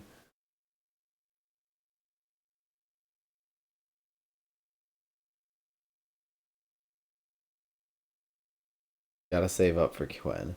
I feel like our plan is to never discard a unit again this game. I kind of want to discard like one fighter.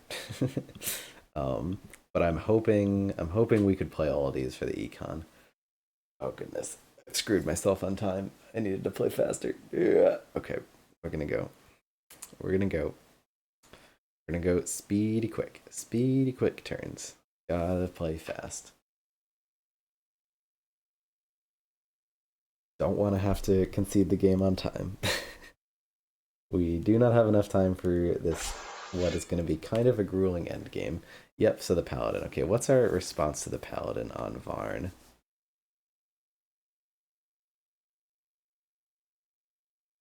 It kind of blows. But alas.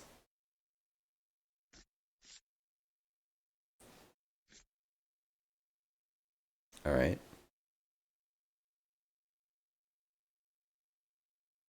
Oh, we could have discarded Stronghold last turn. Maybe we discard it this turn. I don't think we're gonna...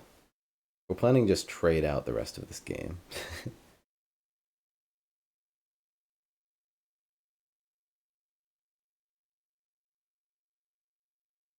What are the cheeky good uses for Varn at this day and age? At this particular juncture?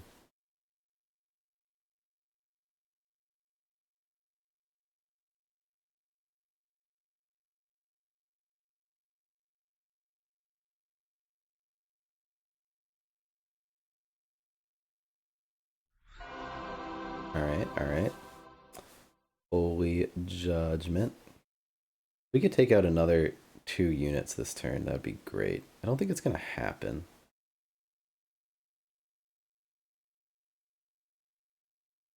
We have to get a bit lucky with something. We could put a fighter here, and then fighter kills Paladin. And then...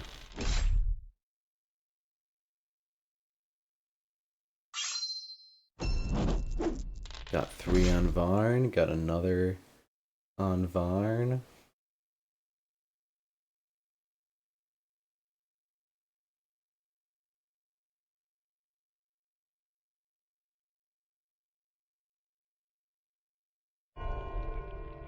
Guarding Spirits. Gotcha.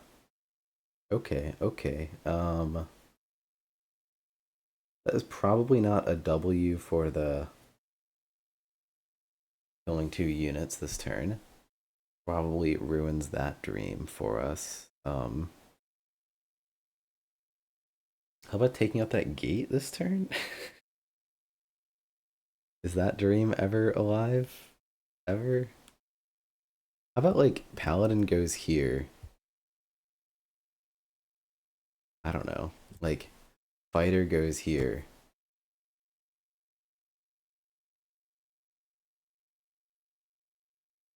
Slinger goes here. Sundi goes here. And like, please freaking take out this gate. I guess we'd still be relying on the 2-on-2 over there to actually take out the gate. I don't like that. If Sundervid went here, then we wouldn't be? Okay. Oh yeah, I mean, that's fine.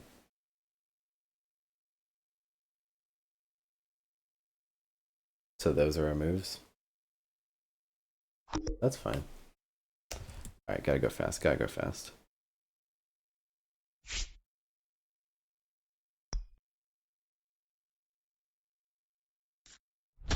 Gotta go fast, gotta go fast, gotta go fast. Boop, boop, boop. Boop. Boop. Okie dokie. And fighter. Doing good. Doing good work. Alright.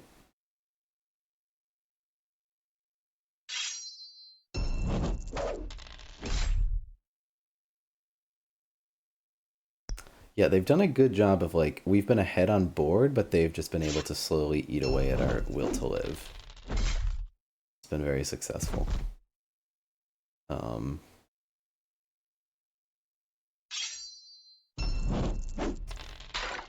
And let's just break the gate and get in here. Do we still want to hold stronghold? Are we gonna want another slinger? Uh, uh, uh, uh.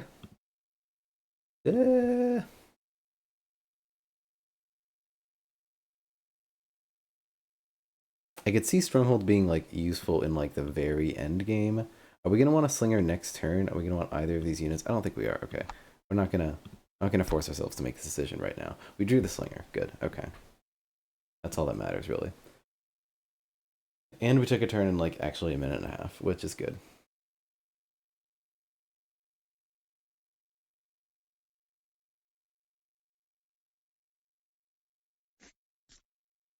Oh, going for it, huh? Gate? Let's see. Player 1 built. Nope, all gates are gone.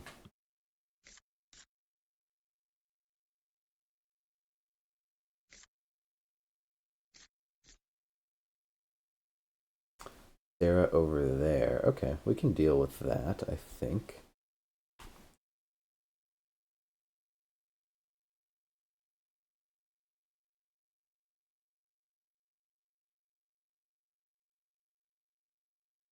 Hopefully we can get a slinger to punish the Sarah.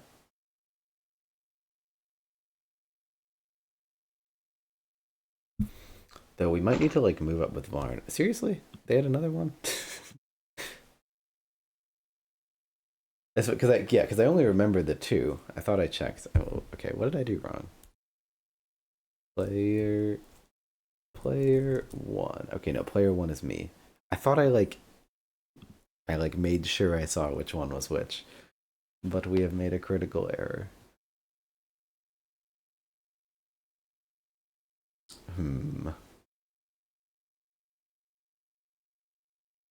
That gate's a little bit rough. Everything is a little bit rough.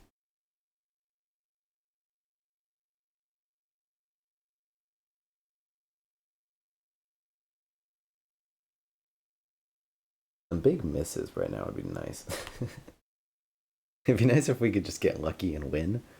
I would like that very much. Please. Pretty please. The winning part. I would like it. Like it now. Alright, that's a little bit bad.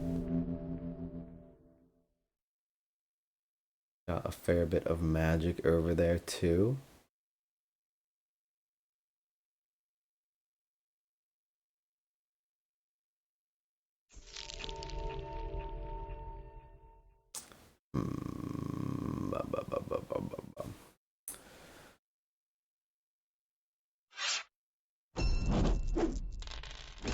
We could get multiple dice on Sarah this turn if we like shove this fighter out of the way from over here.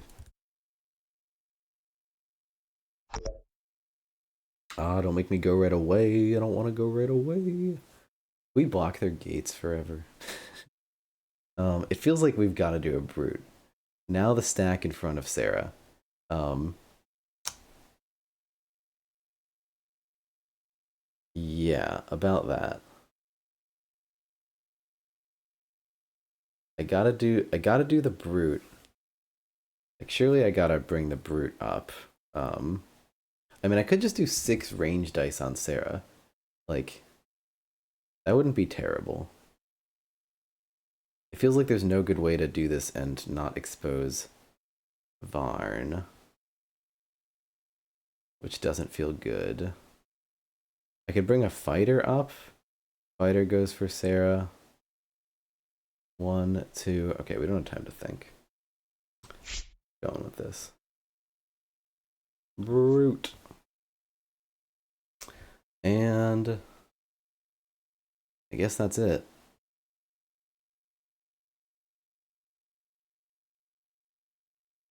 Ah, it's just not good. It's just not good. No. Like if only the stack in front of Sarah worked very well right now, but it kind of doesn't. I mean, maybe we just stronghold to just like Varn our Varn back to safety. I don't know. Um, fighter, fighter, form up, fighter, time, fighter, fighter. Okay, this is like this doesn't make sense attack wise. I mean, unless we're really going at doesn't make any sense. I think I've done poorly like managing my time and my mindset here.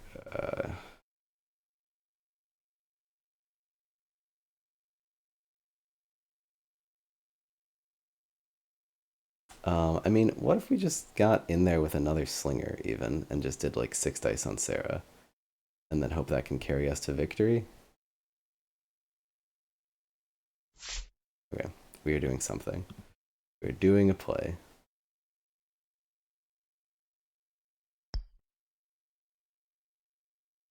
You know what? Let's not ram it. We will just go like this and say, ah, well, for hopes and dreams. Since we gotta take a turn. Varn probably dies, which is bad for our chances. Okay, fighters. I really want Quen to exist at some point. Um, I guess it doesn't need to be immediate. Okay, I guess this is fine for now. I mean, we could stronghold right here. Actually, this is a pretty good spot to stronghold. Huh. Okay, we kind of lucked into this.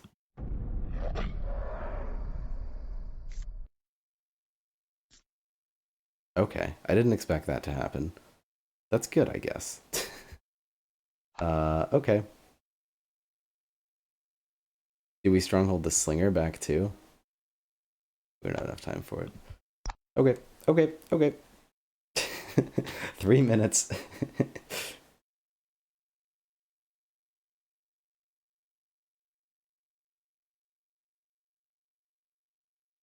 All right, lightning fast turns. We're changing our mindset. Lightning fast turns.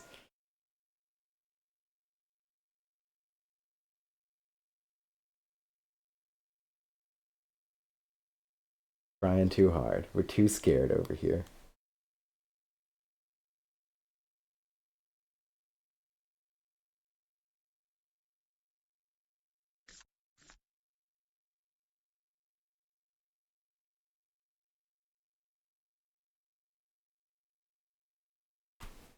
We unfortunately showed him the fighter play we can do over there.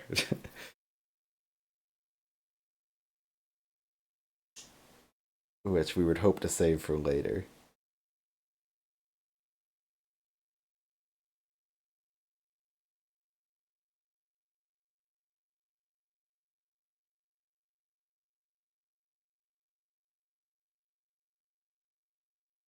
We're hoping to just get a few more slinger attacks on Sarah, and then we're in a good spot.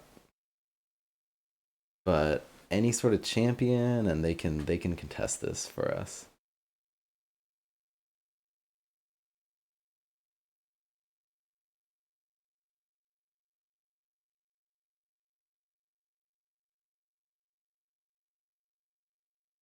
Lightning fast.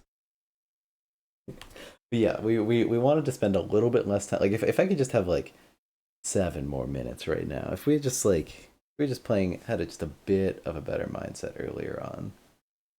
Um because like it's not like because when I'm playing on a 45-minute clock, I really internalize like no, if it's gonna be a super anticlimactic timeout end if the clock reaches zero. But you don't quite internalize that when it's just like a house rule. Um and like I bet if we hit it it'd be like, well, we should probably just finish it out anyway and I'll just play super fit. But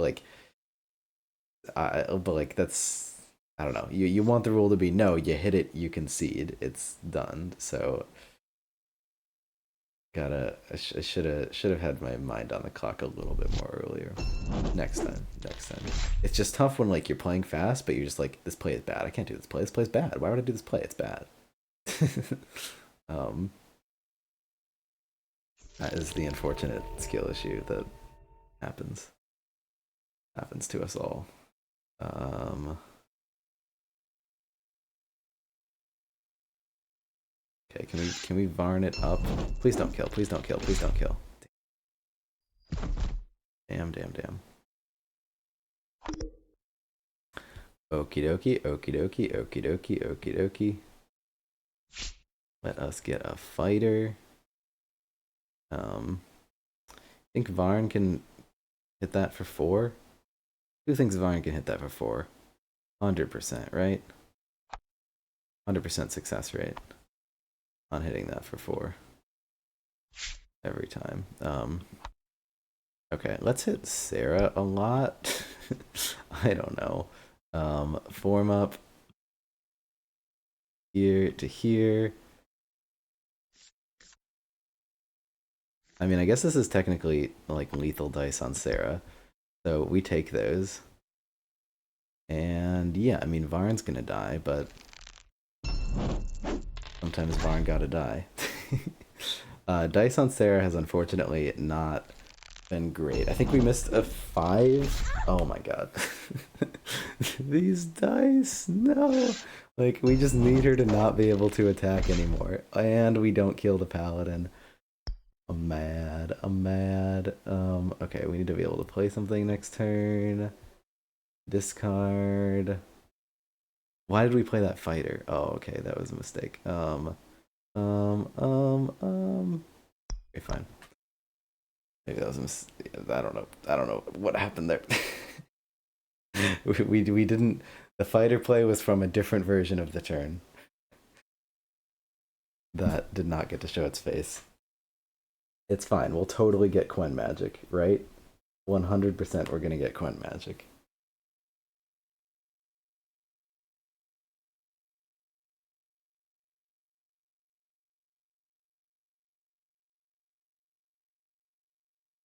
Quen magic in the house. Varn is dead. Goodbye, Varn. It's been fun. Sarah is not dead, which is notably bad. I think it's over. I mean, we can still make some trades, which will be good, but at this point, our formation is bad. Varn is dead. A lot of Citadel units. Minute and a half left. Yeah. Gave him a good run for his money. I wonder if we do fighter, Underved, take some risks here.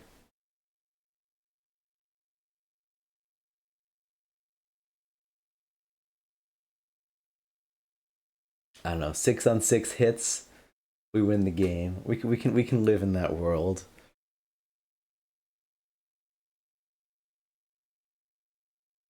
Here, let's refresh the timer. Make sure it's accurate. Oh, do we have 3 minutes left? Is that 3 minutes I see? It might not be. It is 3 minutes left. And I don't know if I ever told Joe he really needs to fix these timers. Because he does. Okay. Not getting sound right now. And alright, alright, alright, alright. Doing fine. This is great. This is all fine. Yeah. Get in there. Seems good.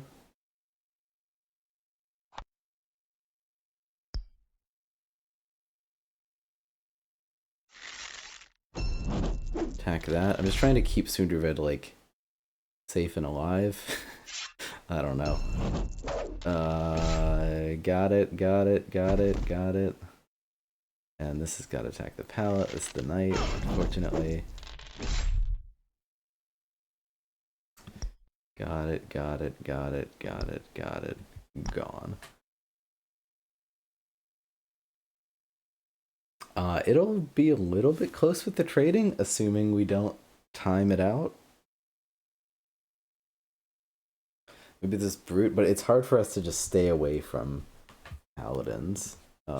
What's the last card they reclaimed?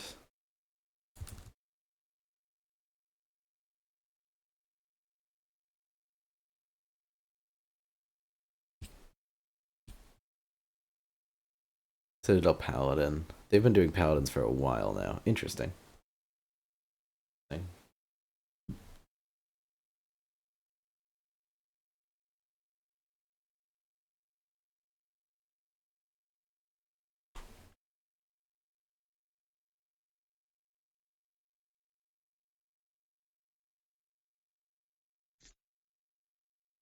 All right, Sarah.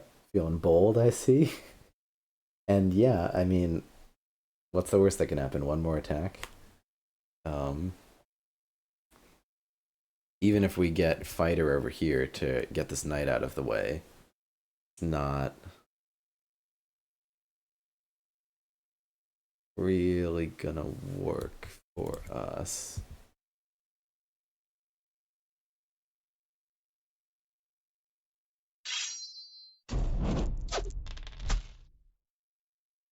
Maybe we get a miss. Maybe we get a miss. Swing and a miss. Darn. There go our dice on you, boy. This is fine. This is fine. Got a Citadel Knight back. That's not good. That's notably kind of bad.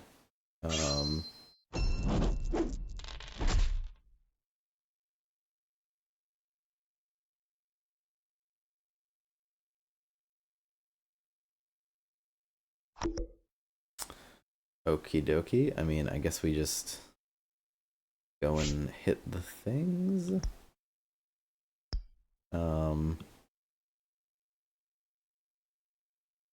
Yeah, we hit the things. Fortunately, Sarah can attack us, but what can we do? I mean, I could try not to. I could try to build magic. I could go up to 1, 2, 1, 2, 3. I would be at 2. Okay, wait. I could actually get to Quen Magic if I was like, if I took a stupid risk here. If we allowed them to go for a 3 for 3 on Sundervid. I mean, that might be worth it. Seems very silly, but yeah, that will put us at 5 magic. I don't know. That seems like maybe better odds than what we get right now.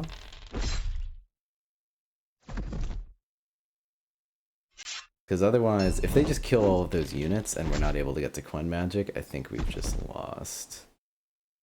So, yep. A Citadel Knight going 2-on-2 for Cindervet is also kind of victory, but maybe they miss. Maybe they miss. If they only go for one, we can Quen and... yeah? Yeah?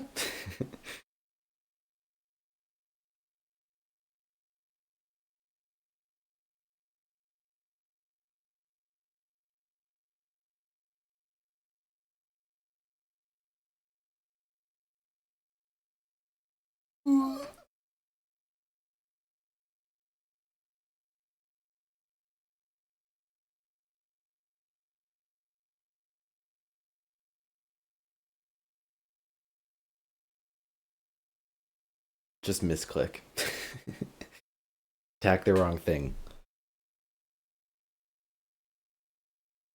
Get messed up. Screw it up. No, not that one. And that's bad. Well, if that had missed, maybe we'd have a shot with Quen. It wouldn't be a good shot. But, like, it would be a non-zero shot. Now we do just die. Unless there's, like... Vexer just misses all of his dice for the rest of the game. If we had a way to kill the knight, that would be good, too. You know what? I wonder if we even just, like, kill Quen right now.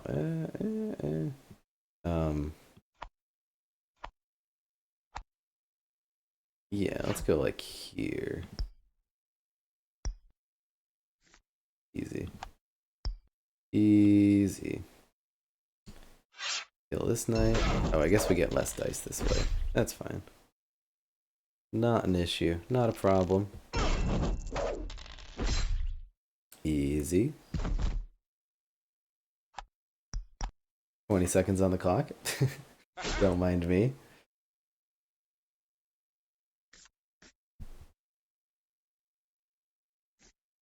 And yeah, so I feel like the latter half of the game, our positioning kind of fell through, and Vector was able to just get some very good, like, extra value with Sarah, and we weren't able to, like, really push through and get, like, the crazy attacks that we wanted. That's very well done. And GG, and that's it. That's the game. Good stuff. GG's to Vexer. Alright, we're gonna start up a call real quick. Let me check how my volume sounds like. Okay, that sounds pretty good.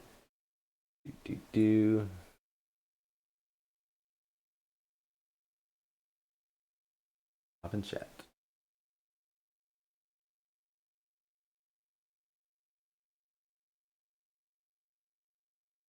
Hello, hello. Hey, hello. How's it going? How are you feeling after that? Man, what a game, good game. Like I have no clue what just happened. Like I thought you had me like a long time ago and suddenly slowly I was just surviving and surviving and I felt the same way. Like I feel like my positioning at the end there, like it wasn't working out to just get over to you. I feel like you being able to just like stick it out and keep getting good attacks with Sarah at the end there is insane. That you were able to come back from that mid board. That's very impressive. yeah, so at the end we'll cover it right now. Let's just Yeah. let's share the screen and so when I went for the big hit on what was the name of the guy? Well, on the summoner. Yeah. Um, like I knew I was not gonna get the kill, but I wanted just to get him low enough so that you wouldn't be comfortable with it. Like you had to like spend the moves just to get him out of danger, and then Yeah. just try to keep him in a relative safety, so that you wouldn't be able to keep pushing forward while getting the +1 bonus, right? Which is what makes these guys like brutal when they are getting that. So let's see. Are you sharing your screen right now? Oh, I Still... am not. I'm at that turn right now. I'll share it. Do. And there we go. And yeah, that was rough making making me have to move back. It felt like it was like, all right, like surely we should be able to take over the mid board at this point with what we have, and like with the magic advantage, and yeah, and we can go from there. You're seeing the screen, all right? Yeah, yeah, I see it. Okay, So, awesome. so yeah, it's really hard in this matchup to for VG to Vanguard to be able to take the middle of the board. It's just almost impossible, I would say, because the Vanguard is a deck that its main strength really it's defense, right? That's what they do good. Mainly the knight being able to have engaging the other enemy unit so that they're not able to move easily, or they pay the damage by just moving around.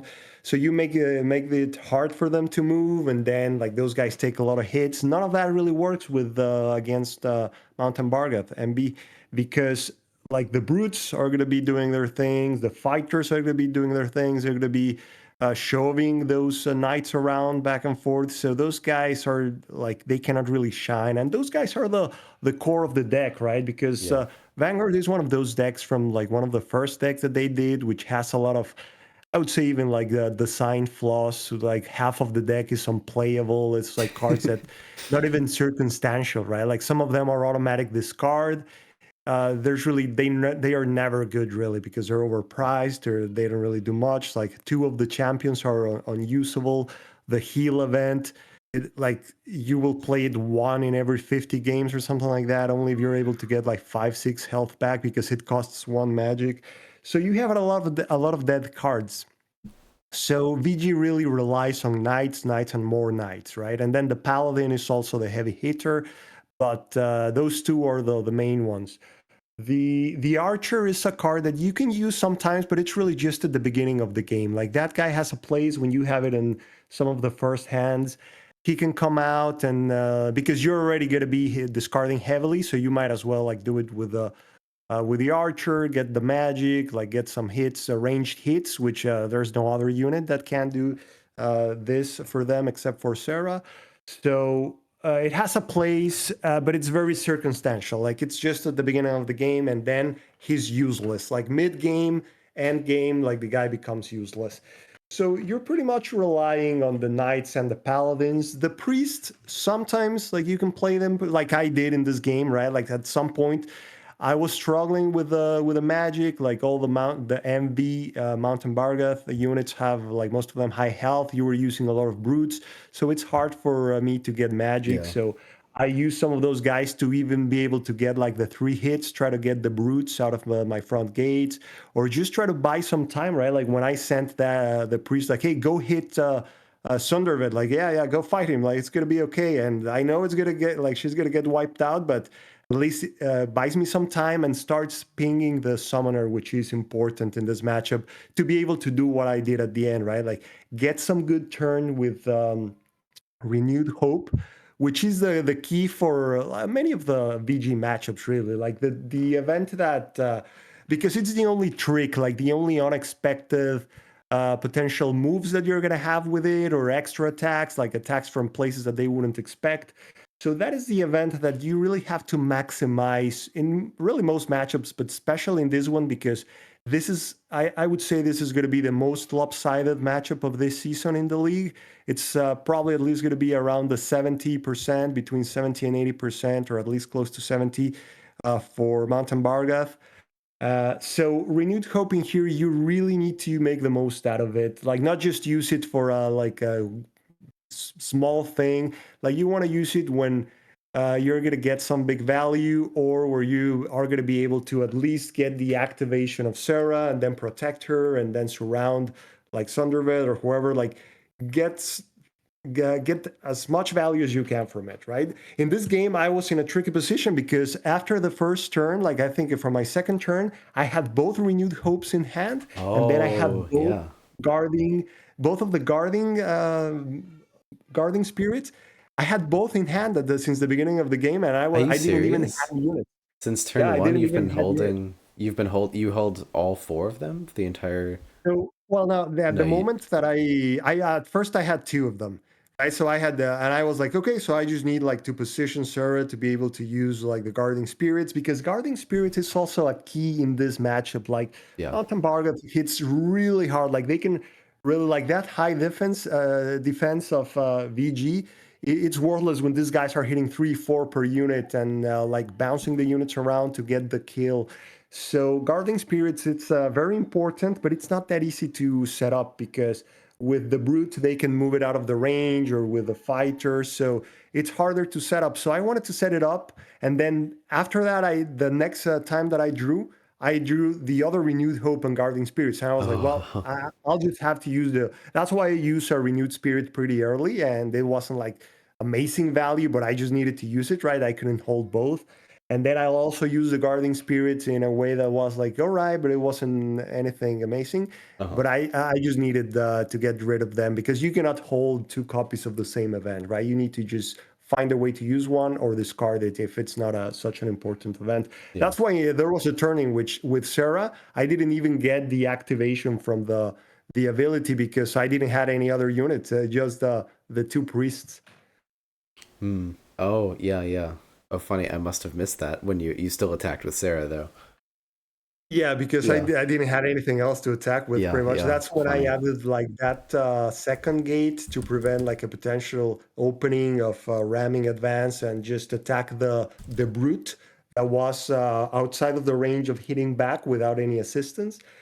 So yeah, Yeah, like yeah. I had a tricky situation there, and then I had like the mass heals at first and all that stuff. Like I just didn't had any 2 magic units at that point, like any of the Citadel units. So I struggled a bit there. But yeah, those are the key things you want for the events there. Like the guarding Yeah. spirits really make the most out of it. The other one that if you go back to the cards, it's also a great event like Judgment in which you usually want to try to play it in a turn in which you have fresh units that are going Yeah. to be able to survive because you at least want 2 turns with them, right? That's the card that allows you to get to the level of hitting like Mountain Bargath and be able to deal with the high health units.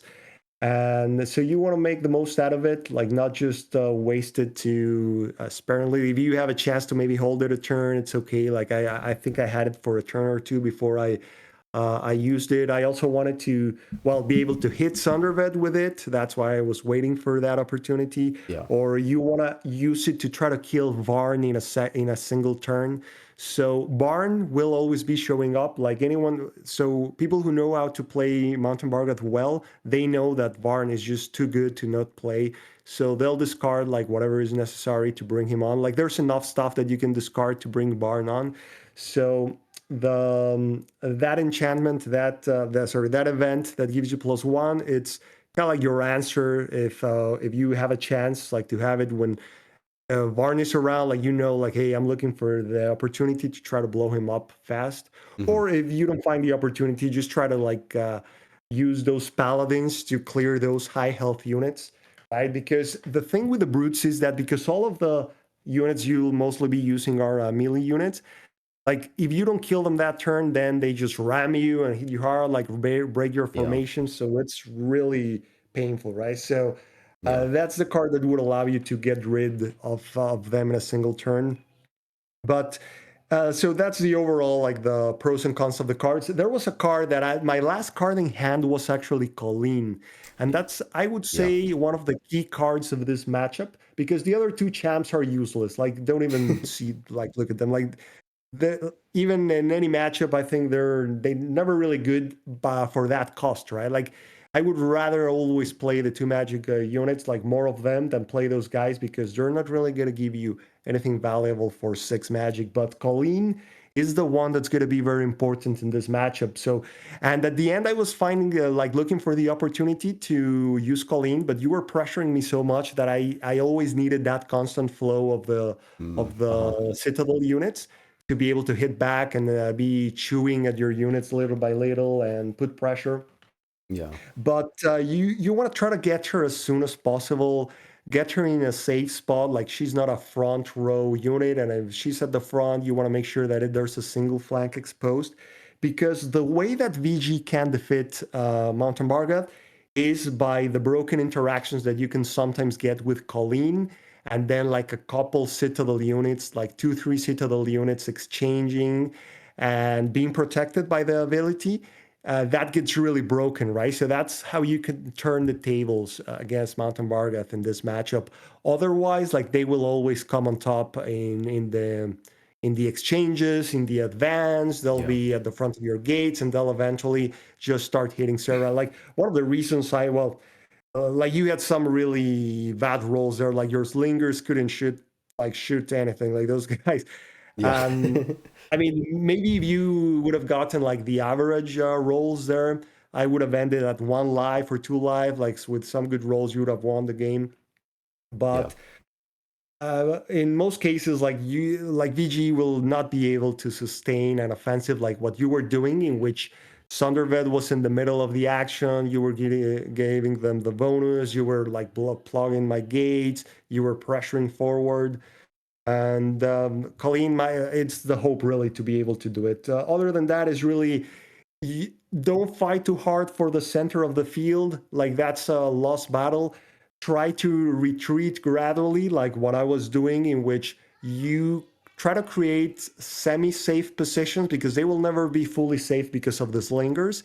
Yeah. Prioritize killing the slingers. Like those guys are the ones that's gonna allow you to like not even have a good shooting spot at the end, because even if you have the knights, they'll be able to be shooting from behind something. Yeah. So always, whenever like if they give you a chance to kill a slinger, always go for it. Once they're out of slingers, that's the only range unit, so that's the thing you have to remember. I was really surprised at the end when you play the champ, that's the other range unit.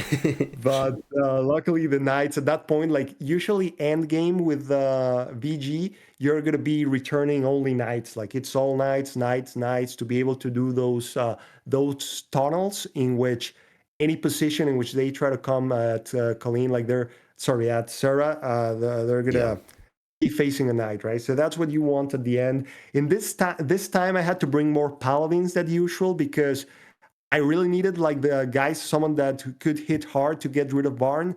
Like the knights won't really be able to deal with Barn. Like they're not effective. Like Barn hitting back at 4 and then using the ability to hit again. Like it's going to be hard to take them out. So in this case, I had to bring more paladins. But usually at the end of the game, you'll see those knights just constantly coming back and trying to build those tunnels because Sarah is going to be at a low health. Like with average rolls, I would have been at 1 or 2. So it has to be all knights to even be able to keep using her. If you keep using her, you're able to come back even from a game like this one in which you were Yeah. ahead like 10 magic ahead, like if you count cards and magic or something like that. And the positioning was the only thing that allowed me to gradually, between that and Sarah, like just keep her shooting. I didn't get any like 1 out of 3. Like I was at least able to get the 2 out of 3. So I cleared Yeah. the slinger. So yeah, that's the key for VG, I would say. Yeah, that's great. And you got, it looks like 11 attacks with Sarah, and I guess one of those was the one at the beginning. But that's, yeah, 10 magic over the course of the game is insane, and and like you said, can swing that back in your favor. Hmm. Do you think if sorry, go ahead. Do you have something to Oh no, go ahead. What's your question? do you think if Sarah doesn't get Colleen out, and like if you're just not able to get Colleen out for whatever reason, that there's there's still a strategy to win with just trading. I mean, obviously you just did it here, but in general, is would you say if there's no Colleen, you're probably just gonna lose the game, or do you think there's a chance otherwise? Well, the chance really is hoping that the opponent makes mistakes, right? And you're Yeah, gonna try to incentivize him to make mistakes by trying to like do things. Like at one point at the end, like I did an attack with Sarah on the center, knowing that you were gonna hit me back, but I was really just hoping that because you had to like reshuffle your units to be able to bring the slingers, that you would like leave an opening or make a mistake, something like that. yeah, Like one of the actually a very important point here is that, well, you want them to make a mistake, right? And what's a mistake with Mountain Bargain? Like if you manage to make them break formation, that's when you're able to start competing with their units and come out on top in combat against their units, right? So what does that mean? For example, one of them really shifting the action on the table so that if suddenly Thunderbird was on the left side, you can like try to shift things to the right, and then like it was not all of the units will be able to move. Like one of those brutes, like in front of my 10 gate, like that guy was kind of stuck there, right? Like you Yeah. you did had that position. Like I was not going to be able to take it back. I didn't even try to think I could take that center. But then for you to move stuff around that unit, like that side was kind of like stuck with that brute, right? So then I try Yeah. to shift to the other side because Thundervad was not going to be able to give the bonus to anything you bring to hit Sarah on the other side. And that's the type of thing you can do. Like if you don't get like a good fortress with Colleen, which is hard because you need a lot of magic for that stuff. Yeah. What you want to do is try to be switching sides. So you need some gates on each side. Maybe try to. I wasn't sure if I wanted them on the third row or second row, but because I had them at the beginning of the game, I ended up with third row. Like once they're already in your phase, you end up going with first or second row. And let's say at that point, if you had shifted Thunderbit all the way to that side, maybe I just quickly started shifting to the other one. And once you have those brutes there, it's really hard to like be able to move all your units, right? Because now imagine like those two brutes, like they're just blocking everyone else. So if at that point I started like just escaping, like just getting the hell out of that side, Yeah. then on the other side it's harder for MB to try to keep the pressure in a efficient way, which is really around Sundervet getting the bonus and doing all those things that they do between the units, right? Like the fighter hits and sends it to the other one, etc. Another thing that is a key is those front gates that you were planting, they're devastating, right? Like because now your units are right in my face. It doesn't matter if I shift the action to either side. Like you already have a gate on the center that you're able to be bringing units to either side. So Yeah. I was prioritizing there, like really trying to get rid of those. There was in there, like you gave me, for example, a stronghold that maybe was a little bit too timid from the MV side, like because now it gave me the opportunity to get rid of the Yeah. gate, like focus on the gate without having to worry that Thunderbird is going to smash me for 5 afterwards. Yeah. Yeah. Yeah. Yeah, absolutely. And I was dealing with some hand clog at the over there too. At the beginning of the game, which is part of why I did that. But I was feeling like I don't losing a ton of momentum there. Not sure, doesn't feel right, but I don't like the counterattack. The other thing you said about like breaking the Mountain Vargath formation, I think like part of just like the thinking crunch. I mean, I haven't played as much with Mountain Vargath as some other factions, but like I really wanted to like keep the formations like just it really well. Like I wanted to keep Varn at full health. I wanted to keep the slingers behind like a big unit, and just like having to play that puzzle every single turn to make that work. Like I just broke at a certain point, and I was way further. I was almost at the end of the clock by the end there. I was having to take like just having to play as fast as I can at the very end to play it. And like I wasn't. I'm sure if you go back there would have been a way to keep Varn alive for a little bit longer, and just letting him down. But like as soon as the formation broke, as soon as you got Varn down, it was like, oh, like this is not good. This is almost over. But if I have the formation in place, it felt very comfortable. Like I'm just gonna keep getting double attacks with slingers, and it'll be great. But holding that Yeah, formation in place it's a lot to think about, at least for me. exactly. Yeah. And you were kind of protecting Varn by keeping my gate there because I couldn't attack them from the Yeah, front. yeah, And it was until like that one came down that was kind of like what I was hoping. I was waiting for you to blow that one up to then send the paladin and activate the +1/+1 and yeah, be yeah, able to hit hard. When you didn't do it, and then I then just brought another paladin through the side to at least bring him down to like 4 or 3, yeah. and then he would be one hit away. But I yeah, at that point. So for Mountain Bargath, let's just talk about these Real quick, guys. one more question. We have Fuzzy from chat is curious about your gate placement. Was the gates that you placed as Vanguard? is that what you something you would want to place as Vanguard, or was that only a desperation to hold me off? So the first one is something that I would want to play, right? Like the one all the way to the edge there. Yeah. The second one, it was just because of the pressure that you were establishing, and that was a turn in which I didn't have any unit, any citadel unit. So that's why I said like that's a one. I just attacked with Sarah the two. Like I sent the priest to buy some time, and then I just put that one there so that you can like ram all the way to Sarah and just like blow her up and Sure. plant a Yeah. gate forward or something like that. That turn that you were gonna do the ram was hilarious because when you first started doing that, I was like, oh boy, oh no, like Sarah's gonna get hit hard, and then a gate like he's gonna put a gate all the way here, and then you went past Sarah. And then I was really confused, like just waiting for the hit, and like he goes past. And I was like, wait, he's gonna hit the gate? Like, well, okay, I guess. Like that's I don't mind. Like I had the renewed hope ready for a big counter attack, Yeah, yeah. and then you just go back, and he was like, you didn't watch that. And I was just laughing. It was like, I was that was hilarious. Like a the roller coaster of emotions. Like it was. That was so funny. Yeah, I was hoping to, if I didn't have a gate in hand, I was like, ah, like if only there was, I was hoping like somehow to just cut you off from behind. I wanted to do like a double martial forces play to like just like surround Sarah and then also take out the gate. And I was like, maybe you don't have the renewed hope and like I'll just be able to win, but it felt very risky and then it didn't even work because martial forces was out of range. And so then you didn't see any of that. Yeah. And in here, oh yeah, and it was because of how martial forces was out of range. Okay, got it. I thought you Yeah. were like, yeah, that's not a good idea. In here, one of the things that I think this turn it wasn't a great idea going back with stronghold because Yeah. you kind of like gave me the center, gave me that gate, like the chance to try to like, well, I didn't bring it down, but it was close, like one more hit, and then that bought me some time, like controlling the center for a bit. In this case, if you already have a decent presence, well, I guess in this case it was just because your hand was pretty weak in this, Yeah. and like, yeah, you could have maybe.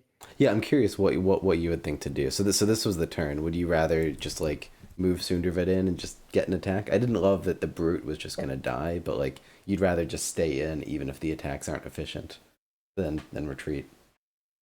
Yeah, because in there, I mean, you can move the knight with the brute, and then actually move the knight. That is, you end up with two flanks at least in those situations. Yeah. At that point, I wonder if it was a good idea to move forward and plant that gate there without having the support for it. Like it was a turn Mm. before that you Uh-huh. planted it. Yeah, yeah. Let's see. I think so. I was holding on to events, and I think my hand got too clogged. But so yeah. But so you're saying that like the whole strategy of the gate is great, but if you're not able to Well, reinforce I- it, it's not feeling So, good. but you okay? That's the point in which I was able Let's to see. take like get rid of your unit. So yeah, you planted it with a good positioning, right? Because you were protecting one side with the brute, and then you had the other unit there protecting Yeah. Sunderbed. And it was just I was able to get rid of them, and then you didn't really had a good follow up. But that's kind of the risk of planting the front gate, Yeah. which in this matchup, that front gate is really painful for mount for VG. But usually, the times that I played it, I don't do unless I really have control already of the center. I just do the first gate, maybe to the side on the fourth row or something like that, and then try to have the brute in front of the 10 gate. Like when you many times like you get the chance of that because it's hard for them to defend that, right? You're gonna move the knight, take the front. That allows you to put the gate on the fourth row on the left side with Sunderbed. And then once you completely control the center, like you can then put your next gate around the fourth row of the next one.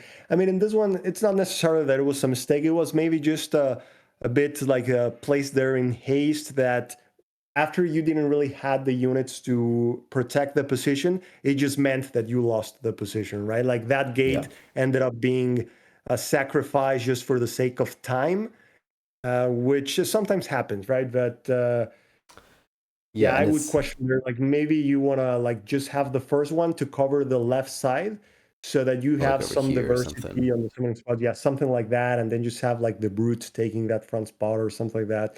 I think it's what I've done in the past because I actually faced this matchup three times, I believe, in the tournament. I was Monte Margaret. There were two times at least in the tournament, and two other times. So yeah, but I had never played the other side, like playing as VG. Yeah. I never played that side. Yeah, the other thing you could criticize. So going into this turn, I held two events: the battle leader and the martial forces, because I was just like, I feel like I'm gonna be able to use both of these to good effect. But then I only had the one unit and I didn't draw any more. So you could say, well, I mean that's what I get for being greedy and holding events when I really needed to draw some units that I could play, and that's how it Yeah. goes. Yeah, And exactly, and there the question would be if you had a chance to get some value out of them before. yeah, Because, for I example, see. Battle Leader, I don't like discarding Battle Leader, especially in this matchup. It's great, Yeah, like you can one shot like the Citadel units. But you do because you're moving forward. You want to like find out the opportunity to just use it as soon as possible. Because yeah. let's see, the first turns, like since which point of the game did you have that? Let's see. So turn one did not. Turn two. Turn two I did have. No, wait, sorry. Yeah, turn two. Yeah, Turn two I had beginning. it. But you only have two units on the board. I think I didn't see a great place to use it, so this is what I ended up doing on turn two. Or my turn two. But that's a turn that I could have used it. Yeah, yeah, and And then we get to the next turn. discard the ramming advance. Yeah, it seems like you didn't really had like great opportunities there. Yeah. And then we get over here. Anyway, so let's go to Mountain Bargain. Yeah. So for this guys, it's straightforward for really like the brutes. You're gonna use them more than usual. They're gonna be great because like they break the knight formations. They're gonna allow you to be moving forward, taking the center of the board and controlling it. I always remember like those guys, it's easy for them to just become a big obstacle or just get stranded in a side of the field. Uh-huh. So just keep that in mind. The martial Yeah. forces usually allow you to deal with that situation and make them relevant again.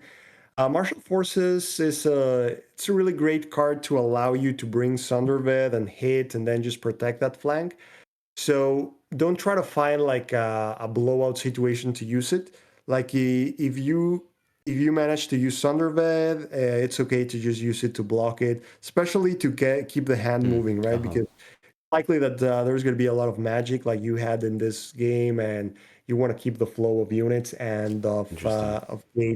of gates coming in, right? Because one of the ways in which MB can lose this matchup is if they get stuck without the more gates, and Mm-hmm. then the center of the field can get clogged, and you barely have like one summoning spot or two. Like at the beginning of the game, I think something like that was happening, Yeah. and you weren't able to really get that many units, and the units you got were far behind. It was until Varn came that you were able to just summon them and immediately bring them with his ability. Yeah, The other absolutely. champs, there won't be enough magic to really bring them.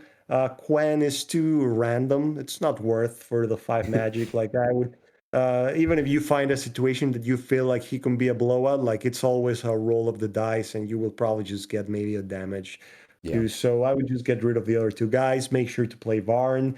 Stronghold is a it's a good card to allow you to suddenly be reckless and be very aggressive and just go forward like with a ramming advance turn. Uh-huh. These guys have a great combo in which you're able to do a ramming advance turn, bring like Thunderbed to like do a massive hit, plant a forward gate, and then use Stronghold to reposition like your unit Thunderbed and some of the units on the back into that front unit, into that front gate. So now Mm-hmm. you're inside of their field and can like apply a lot of pressure there because now you have a gate, and Thunderbed is not completely exposed because you reposition it like to the backside of the gate or the new gate. And then the second stronghold can be like in case that didn't work or they suddenly trap you or whatever, the second one can eventually allow you to get the back. So but don't feel like you have to use it. Sometimes you get it at the beginning of the game and just drop it, right? You don't want to get your hand clogged with it. And you can just get rid of the first one, and then the second one, maybe late game, can allow you to get out of a tough situation. But if not, if you do have control of the center of the field, just also drop it and just keep the pressure with Thunderbird in a safe spot. Because if he retreats, all of the other units lose the bite, right? Like the +1 is very important. Oh, Then ramming advance super situational can just do some blowout turns, but if the hand and situation didn't align, don't hold it, just discard it and just keep things moving. Because it's hard to find those situations in which is you find like even be able to use it effectively with 2 units, right? In this matchup, the Vanguard is probably going to have like the first gates in the third row, and it's unlikely that you'll find a situation to really want to like use it. So it's really just when the stars align and you get a chance to do it, send Thunderbird, plant the gate, then do the martial forces to protect a side or stronghold or whatever, or really do a fighter in which is he bounces Sarah and then Thunderbird hits her, and then you're hitting for 10 dice or something like that. That's when you want to use it. But in the other situations, you just discard it. yeah, And then finally, battle leader, try to use both. Like it's too good not to use it in this matchup. Like you always feel like you're short of moves, and when you get the 4 attacks and that 5 attack, like usually you just devastate the other side of the table. yeah. And once you do that, sometimes it's hard for them to come back from that because those are expensive units, right? So if you suddenly in that turn kill at least like 2 of them, which is not hard to do if it's a battle leader turn, it's hard for them to be able to replace them. Yeah, and I'd say like especially against Vanguard, there's not a lot of burst damage, surprise potential that's just gonna get Sundervid killed from full in a turn. Like you can afford to expose him on a side and maybe even two, to get the battle leader value. Vanguards are Exactly. not Yeah, like scary in that leaving way. him exposed in a single side, it's not a big deal in this matchup because they're going to be sending most of the time an expensive unit that's going to hit for 2 or 3, and then you can like completely destroy that unit in like 1 or 2 hits easily on the counter attack. And that's why the martial forces are there, because they eventually allow you to plug that hole with them. So the brutes, we talked about them. The colors allow you to more effectively use the brutes, so that they're always like getting that extra hit. They allow you to align a ramming advanced turn. They allow you to extend the range of an attack that they think like, yeah, I'm 3 away, they cannot reach me. Or well, suddenly, yeah, they can reach you. So they're really like a good team player. And they are also great just as meat shields to be in front of the slingers, and they'll have to wait like waste a couple attacks. Like if you like send it in front of a knight, like whenever those tunnels form in which there's just gates on the sides, that's the type of guy you want to have on the front, the collar with his lingers behind. And it's hard to like lose afterwards, right, when you have those situations. Other than that, the slingers, don't discard any of them. Like they're really important in this matchup. Always keep them on the back behind something, and make it hard for them to be able to even hit them. Yeah, absolutely. Anything about the fighters? Yeah, and the fighters, they're also going to be useful. Like maybe you don't play like all of them because you at some points like there won't be a specific use, but they're great to finish off units in a single turn, right? So when they play guarding spirits, you can use it to get it to like be able to hit a unit twice in the same turn, so that you can kill it even if they only left like a single flank exposed. And so they're also solid in this matchup, right? So they're just a team player, and you're also going to be playing a couple of them because you're going to be playing all slingers and multiple brutes. Like you might not get a chance to use every single fighter, but easily 2 or 3 of them you're going to be using whenever the circumstances allow for them to be really useful for that, like finishing off the units, especially because Hmm. whenever with against Vanguard, whenever they play that enchantment of +1/+1, you Oh, wanna like just kill units as fast as possible, right? Like it's a mini blowout whenever you kill 2 units on the first turn that they played it, and they only got the bonus for a single turn. oh, So this guy allows you to be able to finish off like a full health knight in a single turn with 2 attacks. Yeah, and those are the keys for this one. Like Mountain Bargat is the usual strategy, just slowly, gradually attacking, keep the formation, and keep them close. Keep those positions like as you advance, be planting protected gates, like gates that you're going to be planting, and they have some sides protected so that they don't just immediately go and clog them. And even if they do, try to have like another gate that is within the distance of a brute from the summoning spot that they're going to clog, so you can plant it, and then knowing that, yeah, if they go and try to like block that like that one that you had on the in front of my 10 gate, Uh-huh. in which if I went there and try to block the summoning spot, then you could always just have a brute out of your front spot and then just do the that thing, right? So you want to Yeah. have the gate aligned in such a way that it feels impossible for them to try to like clog them and come at you, and you're able to keep the pressure that way. So that's really all with Mountain Bargat. Like that's their useful strategy against everything, and the way that they play, their theme plays really well against Vanguard because it just tramples and completely destroys their main advantage.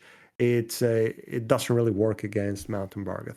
Yeah. The only watch out type of thing is make sure that Sunderved is on the back of the formation. Otherwise, like what's happened in this game, like he was in the front of the formation, and well, you felt safe because you put a slinger there. But as you saw, that's not enough because renewed hope is usually waiting for the opportunity to come Mm-hmm. out.